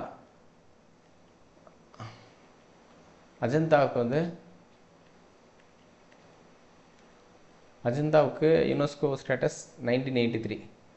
எல்லோரா 1983. தாஜ்மஹால் 1983. ஸோ இதெல்லாம் 1983 யுனெஸ்கோ ஸ்டேட்டஸ் பெற்றவை என்பது குறிப்பிடத்தக்கது. நெக்ஸ்ட்டு லால் குயிலா என்ற செங்கோட்டையும் ஷாஜகான் காலத்தில் தான் கட்டப்படுது. 1639 ஆரம்பித்து 1648 கட்டி முடிக்கிறாங்க. 9 ஆண்டுகள் கட்டி முடிக்கப்பட்டது. இதற்கு யுனெஸ்கோ அந்தஸ்து 2007 வழங்கப்பட்டது என்பது குறிப்பிடத்தக்கது. ஸோ இது ரொம்ப முக்கியமான ஒன்றாக இருக்குது. 1639 தொடங்கி 1648 லால் குயிலா கட்டி முடிக்கப்பட்டது. லால் குயிலாவுக்கு செங்கோட்டை என்ற பெயர் உள்ளது, ரெட் ஃபோர்ட் என்ற பெயர் உள்ளது. இதற்கு அடுத்தது இதர யுனெஸ்கோ தலங்கள் குறித்து நாம் பார்க்கலாம். இதர யுனெஸ்கோ தலங்கள் அடிப்படையில் குதுப் மினார் 1993 கட்டப்பட்டது. 1993 யுனெஸ்கோ ஸ்டேட்டஸ் வாங்கப்பட்டது. ஹுமாயூன் கல்லறையும் 93. ராணி கி வாவ் 2014. அகமதாபாத் கலாச்சார நகரம் 2017. ஜெய்ப்பூர் கலாச்சார நகரம் 2019. ராமப்பா கோவில் தெலுங்கானா 2021. தோலவிரா 2021. சாந்திநிகேதன் 2023, ஹொய்சலா டெம்பிள் 2023, மொய்டாம் என்ற அகோம் வம்சத்தை சார்ந்த பகுதிக்கு 2024 யுனெஸ்கோ ஸ்டேட்டஸ் கொடுத்துருக்காங்க. இதெல்லாம் யுனெஸ்கோ ஸ்டேட்டஸோட லேட்டஸ்ட்டு தகவல்கள். அதுக்கடுத்தது அவுரங்கசீப் வந்துடலாம். இப்போ முகலாயர்களின் கடைசி அரசராக அறியப்படக்கூடியவர் அவுரங்கசீப். அவுரங்கசீப்போடைய ஆட்சி காலம் 1658 1707 வரைக்கும் இருக்குது. 50 ஆண்டுகள் ஆட்சி செய்தார் அவுரங்கசீப். 1618 பிறந்தார். இவர் இறந்த காலம் 1707 என்பது குறிப்பிடத்தக்கது. அவுரங்கசீப்புடைய இயற்பெயர் மொஹினுதீன் முகமது அவுரங்கசீப். இவர் சூட்டி கொண்ட பட்டங்கள் 2, ஒன்று ஆலம்கீர், இன்னொன்று ஜிந்தாபீர். ஆலம்கீர் என்றால் உலகினை கைப்பற்றியவர் என்று பொருள். ஜிந்தாபீர் என்றால் புனிதர் என்று பொருள். ஆனால் அவருடைய இயற்பெயர் மொஹினுதீன் முகமது அவுரங்கசீப். ஸோ அப்போது குறிப்பாக அவுரங்கசீப் 9வது சீக்கிய குரு தேஜ் பகதூர் என்பவரை கொலை செய்தார். அப்போ 5வது சீக்கிய குரு அர்ஜுன் தேவை கொன்றவர் என்று கேட்டால் ஷாஜகான். சரி, மன்னிச்சுக்கோங்க, ஷாஜகானுடைய தந்தை ஜஹாங்கீர் கொன்றாரு. 5வது சீக்கிய குரு கொன்றாரு அர்ஜுன் தேவை. 9வது சீக்கிய குரு தேஜ் பகதூரை கொன்றவர் இவர் தான், அவுரங்கசீப் தான் கொன்றார். 10வது சீக்கிய குரு கோவிந்த் சிங் கால்சா இராணுவத்தை அமைத்தார் என்பது குறிப்பிடத்தக்கது. ஏன்னா எல்லா சீக்கிய குருக்களையும் கொன்னுடுறாங்கிறதுக்காக கால்சா இராணுவத்தை அமைத்தார் என்பது குறிப்பிடத்தக்கது. நெக்ஸ்ட்டு மத கொள்கையில் குறிப்பாக சன்னி பிரிவை தான் ஆதரித்தார் அவுரங்கசீப். ஷியாவை ஆதரிக்கலை. ஜிஸ்யா வரியை மீண்டும் அறிமுகம் செய்தார். புனித பயண வரியை மீண்டும் ரீஇன்ட்ரடியூஸ் செய்தார். முத்தாஷிப் என்ற சமூக ஒழுக்கங்களை கண்காணிக்கும் அதிகாரியாக விளங்கினார். அது மட்டுமல்லாமல் மத ரீதியிலான தடைகளை விதித்தார். குறிப்பாக தசரா பண்டிகை, நவ்ரோஸ் பண்டிகை, இசை, ஹோலி பண்டிகை, மொஹரம் பண்டிகை, சதி, ஜோதிடம், ஜரோகா தர்ஷன் என்ற பொது உரையாற்றும் முறை, அதாவது மாடியிலிருந்து பொது உரையாற்றும் முறை இருக்கும். ஸோ அதையும் இவர் தடை செய்தார். ஸோ அப்படி தடை செய்ததுனால இதெல்லாம் அவருடைய மத கொள்கைகள் விமர்சனத்துக்கு உள்ளானுச்சு அப்படிங்கிறத பார்க்க முடிகிறது. அவுரங்கசீப் தக்காணத்தில் 25 ஆண்டுகளை செலவிட்டார். அவுரங்கசீப்போட மொத்த ஆட்சி காலம் 50 வருஷம். 50 வருஷத்தில் 25 ஆண்டுகள் டெல்லியை தலைநகரமாக வச்சு ஆட்சி புரிந்தார். அடுத்த 25 பார்த்திங்கன்னா தக்காணத்தில் அவர் எங்கே போகிறாரோ அதுதான் அவருடைய தலைநகரம். அதனால் அது முகாம் தலைநகரமாக அறியப்பட்டது தக்காணம். தக்காணத்தின் மீது 1689 படையெடுப்பை தொடங்கிடுறாரு. 1682 முன்னாடியே வந்துடுறாரு, 82 வந்துடுறாரு. சிவாஜியுடன் முரண்பாடு.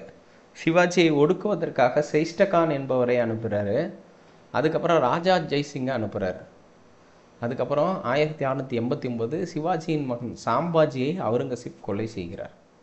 இதெல்லாம் சிவாஜியுடன் கொண்ட முரண்பாடு. புரந்தர் ஒப்பந்தம் 1665 ஜூன் மாதம் 11ஆம் தேதி சிவாஜி மற்றும் ராஜா ஜெய்சிங்கால் செய்யப்பட்டது என்று பார்க்க முடிகிறது. நெக்ஸ்ட்டு இவருடைய வாரிசுகள், அவுரங்கசீப்போடைய வாரிசுகள் பார்த்திங்கன்னா 2ஆம் அக்பர் அவுரங்கசீப்புக்கு எதிராக கலகம் செய்தார் என்பது குறிப்பிடத்தக்கது. நெக்ஸ்ட் ஆசம் ஷா பீஜப்பூரை தாக்கினார். ஷா ஆலம் பீஜப்பூரை தாக்குறாரு. அது இல்லாமல் மூவாசம் என்ற ஒரு மகன் இருக்கிறார். மூவாசம், இந்த மூவாசம் தான் முதலாம் பகதூர் ஷா என்று அழைக்கப்படுகிறார். முதலாம் பகதூர் ஷா. முதலாம் பகதூர் ஷா என்று அழைக்கப்பட்டவர் யாருன்னு கேட்டிங்கன்னா, அதாவது அவுரங்கசீப்புக்கு பிறகு ஆட்சிக்கு வந்தவர். அது மட்டும் இல்லாமல் சிக்கந்தர் அடில் ஷா பீஜப்பூர் சுல்தானாக இருக்கிறாரு. அவர் பார்த்திங்கன்னா அப்துல் ஹாசன் கோல்கொண்டா சுல்தானாக இருக்கார். இவங்களை எல்லாத்தையும் டிஃபீட் பண்ணுறாரு. இவங்களெல்லாம் தோற்கடித்து தான் இந்த இடங்கள்லாம் கைப்பற்றுகிறார். அவுரங்கசீப் காலத்தில் நடைபெற்ற கிளர்ச்சிகள் ஜாட் கிளர்ச்சி மதுராவில் நடைபெற்றது. சத்னாமியர் கிளர்ச்சி ஹரியானாவில் நடைபெற்றது என்று பார்க்க முடிகிறது. அது மட்டும் இல்லாமல் காமரூபா என்று அழைக்கப்பட்ட அஸ்ஸாம் பகுதியையும் கைப்பற்றார். மார்வாரில் இருக்கிற வாரிசுரிமை போரில் ஜஸ்வந்த் சிங் இறந்த பிறகு இந்திரா சிங்குக்கும் ராணா ஜெய்சிங்க்கும் ஒரு பிரச்சனை ஏற்படும் போது ராணா ஜெய்சிங்கை ஆதரித்தார் அவுரங்கசீப். இதனால் அமைதி ஒப்பந்தம் செய்யப்பட்டது என்று பார்க்க முடிகிறது. நெக்ஸ்ட்டு நாதிர் ஷா படையெடுப்பு. நமக்கு தெரியும் 1707 அவுரங்கசீப் இறந்து விடுகிறார். அவுரங்கசீப் இறந்த பிறகு முதலாம் பகதூர் ஷா ஆட்சிக்கு வர்றார். முதலாம் பகதூர் ஷா ஆப்கானிய படையெடுப்பாளரான நாதிர் ஷா கோஹினூர் வைரம், மைலாசனம் ஆகியவற்றை கொள்ளையடித்து சென்றார். நாதிர் ஷா முகலாயர்கள் பகுதியின் மீது படையெடுத்த ஆண்டு 1739. நமக்கு இதுக்கு முன்னாடி தைமூர் படையெடுப்புன்னு ஒன்று பார்த்துருப்போம். தைமூர் இந்தியாவுக்கு வந்துட்டு கிஷிர் கானை ஒரு ஆளுநராக நியமிச்சுட்டு போவார். பின்னாடி கிஷிர் கான் சையது வம்சத்தை தொடங்கினார் அப்படிங்கிறத பார்க்க முடிகிறது. அப்போது குறிப்பாக 1398 தைமூர் படையெடுப்பு நடைபெறும். அப்புறம் நாதிர் ஷா படையெடுப்பு 1739. இதுக்கு ரெஃபரன்ஸ் வேணும்னா 1639 எடுத்துக்கலாம். ஏன்னு கேட்டிங்கன்னா 1639 தான் புனித ஜார்ஜ் கோட்டை கட்டப்பட்டது. அதுலேருந்து 100 ஆண்டுகள் கழித்து தான் நாதிர் ஷாவின் படையெடுப்பு நடைபெற்றது என்று சொல்லப்படுகிறது. முகலாயர்களின் வம்சாவளிகள். முகலாயர்களின் பேரரசுகள் நலிவடைந்த பிறகு 150 ஆண்டுகள் இவங்க ஆட்சி செய்கிறாங்க. 1707 ஆரம்பித்து 1857. அவுரங்கசீப்புக்கு அப்புறம் முதலாம் பகதூர் ஷா, பாருக் ஷாயர் இவர் தான் 1717 பம்பாயில் அச்சகத்தை நிறுவ கிழக்கிந்திய கம்பெனிக்கு அனுமதி வழங்கினார். அப்புறம் முகமது ஷா, அகமது ஷா ஆலம்கீர், 2ஆம் ஷா ஆலம் பக்சார் போரில் தோல்வி அடைவார். 1764 அலகாபாத் உடன்படிக்கையில் கையெழுத்திடுவார். அப்புறம் 2ஆம் அக்பர் ராஜா ராம் மோகன் ராய்க்கு ராஜா என்ற பட்டத்தை வழங்கினார் என்பதும் குறிப்பிடத்தக்கது. 2ஆம் பகதூர் ஷா முகலாயர்களின் கடைசி அரசர். 1857 புரட்சியில் மியான்மருக்கு நாடு கடத்தப்பட்டார். மியான்மர் என்பது பர்மா என்றும் அழைக்கப்படும். பர்மாவிற்கு நாடு கடத்தப்பட்ட கடைசி அரசர் யாருன்னு கேட்டால் 2ஆம் பகதூர் ஷா. நெக்ஸ்ட்டு முகலாயர்களுடைய நிர்வாகம் எப்படி இருக்குது அப்படிங்கிறத பார்க்கலாம். குறிப்பாக முகலாயர்களில் அரசரை பாதுஷா என்று அழைத்தார்கள்.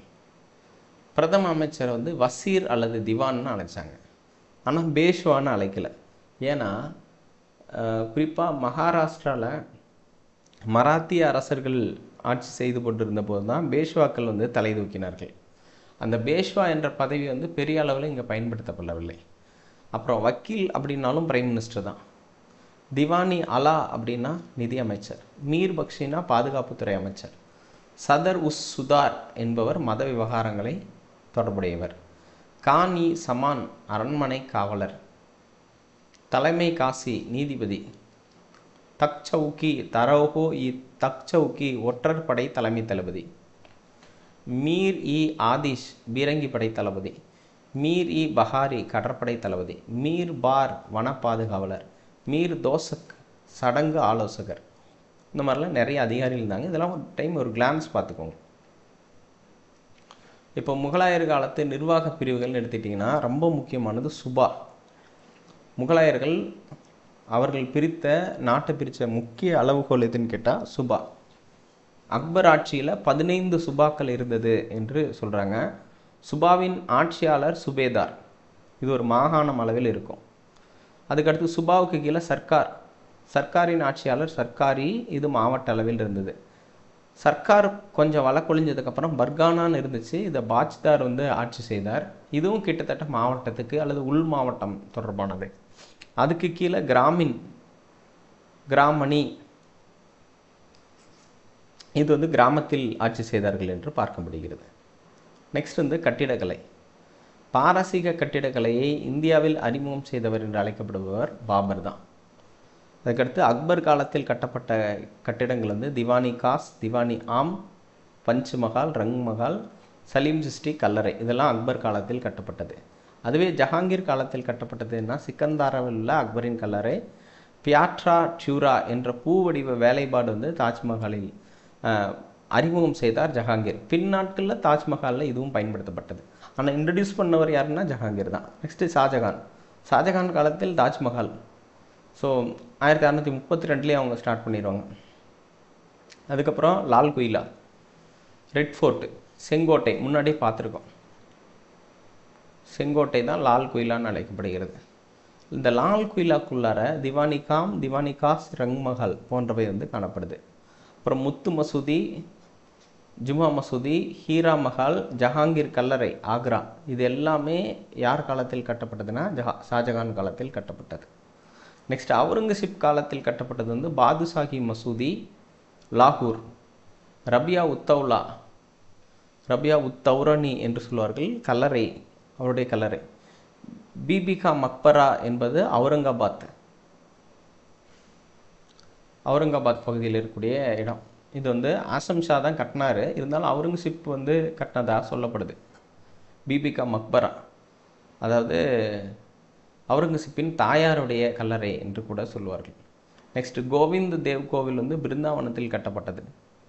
அப்புறம் பீர் சிங் கோவில் வந்து மத்திய பிரதேஷ் சதுர்புன்ஷ் என்ற இடத்தில் கட்டப்பட்டது. இதெல்லாம் அவுரங்கசீப் காலத்தை சார்ந்தது.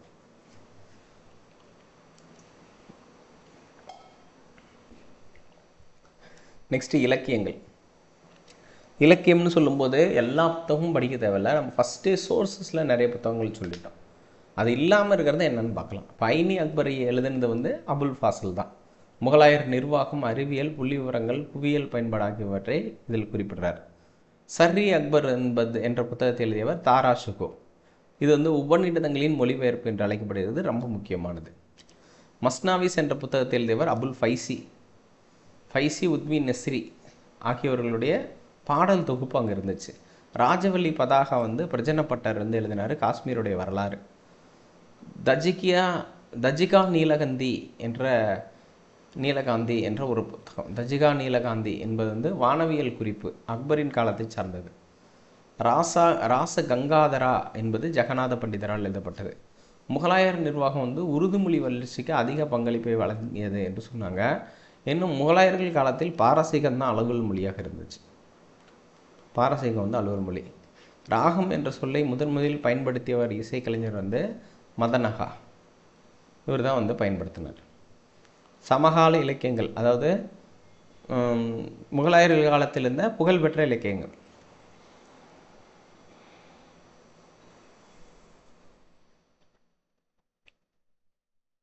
புகழ்பெற்ற இலக்கியங்களில் ஃபஸ்ட்டு அமுக்த மால்யதா, இது வந்து கிருஷ்ணதேவராயரால் எழுதப்பட்டது. மனு சரித்திரா வந்து அல்லசானி பெத்தன்னா. அப்புறம் மலையாளத்தில் தமிழிலிருந்து மலையாளம் தனி மொழியாக பிரிஞ்ச காலகட்டம் என்பது முகலாயர் காலகட்டம் தான். சங்கர தேவா என்பவர் அஸ்ஸாமிய மொழியில் பக்தி கலாச்சாரத்தை வளர்த்தெடுத்தார். ராமாயணம், மகாபாரதம் ஆகியவை இந்த மொழியில் உருவானது. சைத்தன்ய வழிபாட்டு முறை என்பது கிருஷ்ணர் ராதை வழிபாட்டு முறை வங்காளத்தில் புகழ்பெற்று இருந்தது. குருகிராந்த் சாஹிப் என்ற ஒரு புத்தகத்தை தொகுத்தவர் யாருன்னா குரு அர்ஜுன் தேவ் என்று சொல்வார்கள். ஓர் இறைமை கொள்கை, ஷேக் ஃபரீத் ஆகியோரின் பாடல்கள் இதில் இடம்பெற்றது. நெக்ஸ்ட் வந்து தமிழ் இலக்கியம். இப்போ தமிழ் இலக்கியம் பார்த்திங்கன்னா சைவம், வைணவம் ஆகியவை புகழ்பெற்று காணப்பட்டது. தமிழ் இலக்கியத்தில் குமரகுருபர் 17ஆம் நூற்றாண்டில் காசி பயணம் மேற்கொண்டார். குமரகுருபருடைய புத்தகங்கள் மீனாட்சி அம்மை பிள்ளை தமிழ், நீதிநெறி விளக்கம் ஆகியவையெல்லாம் குமரகுருபர் காலத்தை சார்ந்தது. தாய்மானவர் வந்து சமரச சன்மார்க்கம் என்ற அடிப்படை பாடல்களை எழுதியவர் தாய்மானவராக இருந்தார். ஸோ இதெல்லாம் வந்து சமகால தமிழ் இலக்கியங்கள். குறிப்பாக வந்து முகலாயர்கள் ஆட்சி செய்து கொண்டிருந்த போது தமிழ்நாட்டில் எழுதப்பட்ட புத்தகங்கள். கிறிஸ்தவ பரப்புரை என்ற அடிப்படையில் Roberto de Nobili, Constantine Joseph Beschi போன்றவர்கள் தமிழுக்கு பங்களிப்பு செய்திருந்தார்கள். 1714 ஜீகன் பால்கு விவிலியத்தின் புதிய ஏற்பாட்டை தமிழில் மொழிபெயர்த்தார் என்று பார்க்கப்பட்டது. நெக்ஸ்ட்டு ஓவியக்கலை. ஹுமாயூனோட அவையில் வந்து அப்துல் சமாத், மீர் சமீத் அலி இவங்கெல்லாம் பாரசீக நாட்டை சார்ந்தவர்கள். இவங்க வந்து மகாபாரதம், அக்பர்நாமா போன்ற ஓவியங்களை அறிமுகம் செய்தார்கள் என்று சொல்லப்பட்டிருக்கிறது. அக்பரோட அவையில் தஸ்வந்த், பஸ்வான் அப்படின்னு சொல்லக்கூடிய 2 பேர் போர்ச்சுகீசிய ஐரோப்பிய ஓவியங்களை வந்து அறிமுகம் செய்தார்கள் என்று சொல்லப்படுகிறது. ஜஹாங்கீர் அவையில் மன்சூர் ரெம்பிரண்ட் என்பவர்கள் விலங்கு ஓவியர் மற்றும் டச்சு ஓவியர் இவங்களாம் வந்து மினியேச்சர் கலையை வந்து அறிமுகம் செய்தார்கள் என்று சொல்லப்பட்டது. நெக்ஸ்ட் இசைக்கலையில் பார்த்திங்கன்னா ஐனி அக்பரி, குவாலியரை சார்ந்த தான்சேன் என்பவர் வந்து என்ன பண்ணுறாருன்னா அந்த ஐனி அக்பரியில் இருக்கக்கூடிய இந்த பகுதிகளை வந்து நாடகங்களாக எழுதுறது, பாடல்களாக பாடுவது அப்படிங்கிறதெல்லாம் பார்த்தாங்க. 35 இசைக்கலைஞர்கள் வந்து அக்பரின் காலத்தில் வாழ்ந்தவர்கள் என்று சொல்லப்படுகிறார்கள். அதில் மிக முக்கியமானவர் தான்சேன் தான். இசையை ஆதரித்து எதிராக முகலாய மன்னர்கள் பார்த்திங்கன்னா ஜஹாங்கீர், ஷாஜஹான், முகமது ஷா இவங்கெல்லாம் இசைக்கு நிறைய பங்களிப்பு வழங்கியிருக்கிறாங்க. பாபர் நாமா, பாதுஷா நாமா போன்ற ஓவியங்கள் வந்து இசை மற்றும் நடன வடிவத்திற்கு மாற்றப்பட்டது என்று சொல்கிறாங்க. முகலாயர்கள் காலத்தில் மக்கள் தொகை 16ஆம் நூற்றாண்டில் 15 கோடியாக இருந்துச்சு. 18ஆம் நூற்றாண்டில் 20 கோடியாக அதிகரித்தது. வேளாண்மை தான் முதன்மை வருவாயாக அறிவிக்கப்பட்டது. முக்காடம் என்பவர் கிராம தலைவர். பஞ்ச் என்ற நிர்வாக அமைப்பும் வந்து காணப்பட்டது. ஹக்கீம் என்ற மருத்துவரும் இருந்தார். மதாத்தி மாஷ் என்ற அரசு மானியமும் வழங்கப்பட்டது என்பது குறிப்பிடத்தக்கது. நெக்ஸ்ட்டு இவருடைய சமகால நகரங்கள் அப்படிங்கிறது, அதாவது குறிப்பாக முகலாயர்களுடைய சமகால நகரங்கள் லண்டன், பாரிஸ், டெல்லி, ஆக்ரா, பதேபூர் சிக்ரி, லாகூர், அகமதாபாத், டாக்கா, முல்தான் இதெல்லாம் இருந்திருக்கு. இந்த பதேபூர் சிக்ரியிலிருந்து முல்தான் வரைக்கும் இருக்கிறது முகலாயர்கள் ஆட்சி செய்த பகுதி. லண்டன், பாரிஸ், டெல்லி, இந்த குறிப்பாக லண்டன், பாரிஸ் என்பவர் வந்து ஐரோப்பாவில் புகழ்பெற்ற நகரங்கள். இக்தா நிலங்கள் வந்து ஜாகீர் என்று பெயர் மாற்றம் செய்யப்பட்டது. ஐனி அக்பர் வந்து ஜமீன்தார்களின் நியமனம் பற்றியே குறிப்பிடுகிறது. இந்த மெஹர் அல்லது மகர் என்பது மணமகன் மணமகளுக்கு தர வேண்டிய பணப்பரிசை பற்றியது. இதெல்லாம் சமூகத்தில் இருந்தது. இந்து சமூகத்தில் பார்த்திங்கன்னா சாதி முறைகள் இருந்தது, குழந்தை திருமணம் இருந்தது, சதிக்கு வந்து இந்த சதி அப்படின்னு சொல்லக்கூடிய நெருப்பில் இறங்குற முறை, விதவை மறுமணம் தடை போன்றவையெல்லாம் இந்து சமூகத்தில் இருந்துச்சு. பொருளாதார அடிப்படையில் காடும் சார்ந்த வேளாண் பொருளாதாரம் வந்து முகலாயர் காலத்தில் அதிகமாக இருந்துச்சு. ஐனி அக்பரி வந்து ராபி, காரிஃப் பயிர்கள் பற்றி குறிப்பிடுகிறது. 16ஆம் நூற்றாண்டில் அன்னாசி பழம் இன்ட்ரடியூஸ் ஆகுது. 17ஆம் நூற்றாண்டில் புகையிலை, மக்காச்சோளம் போன்றவையெல்லாம் வருது. மிளகாய், வேர்க்கடலை எல்லாம் இந்தியாவுக்கு வந்து அறிமுகம் செய்கிறது. மாம்பழ ரகங்களை இந்தியாவில் அறிமுகம் செய்தவர் போர்ச்சுகீசியர்கள் தான். தஸ்தர் என்ற நிலப்பதிவேடு வந்து முகலாயர்கள் காலத்தில் இருந்தது. அக்பர் வந்து ஜப்தி முறையை வந்து இன்ட்ரடியூஸ் பண்ணார். கர்கானா என்ற அரசு கைவினைஞர்களுக்கு ஆப்பர்ச்சுனிட்டிஸ் வந்து அதிகமாக கொடுக்கப்பட்டது. அரசுக்கு தேவையான இந்த பொருட்களை வந்து செஞ்சு தர்றது வந்து கர்கானாவுடைய வேலை. வணிகம் மற்றும் வாணிபம் அப்படின்னு எடுத்துட்டோமா, சேட் என்ற பெரும் வணிகர்கள் இருந்தாங்க. போரா என்ற உள்நாட்டு வணிகர்கள், பஞ்சாரா என்ற பயண வணிகர்கள்லாம் முகலாயர்கள் காலத்தில் காணப்பட்டார்கள். வங்காளம் வந்து மிக முக்கிய வணிக மையமாக இருந்தது. அரிசி, சர்க்கரை, மஸ்லின் பட்டு போன்றவை அங்கே நல்லா வித்துச்சு.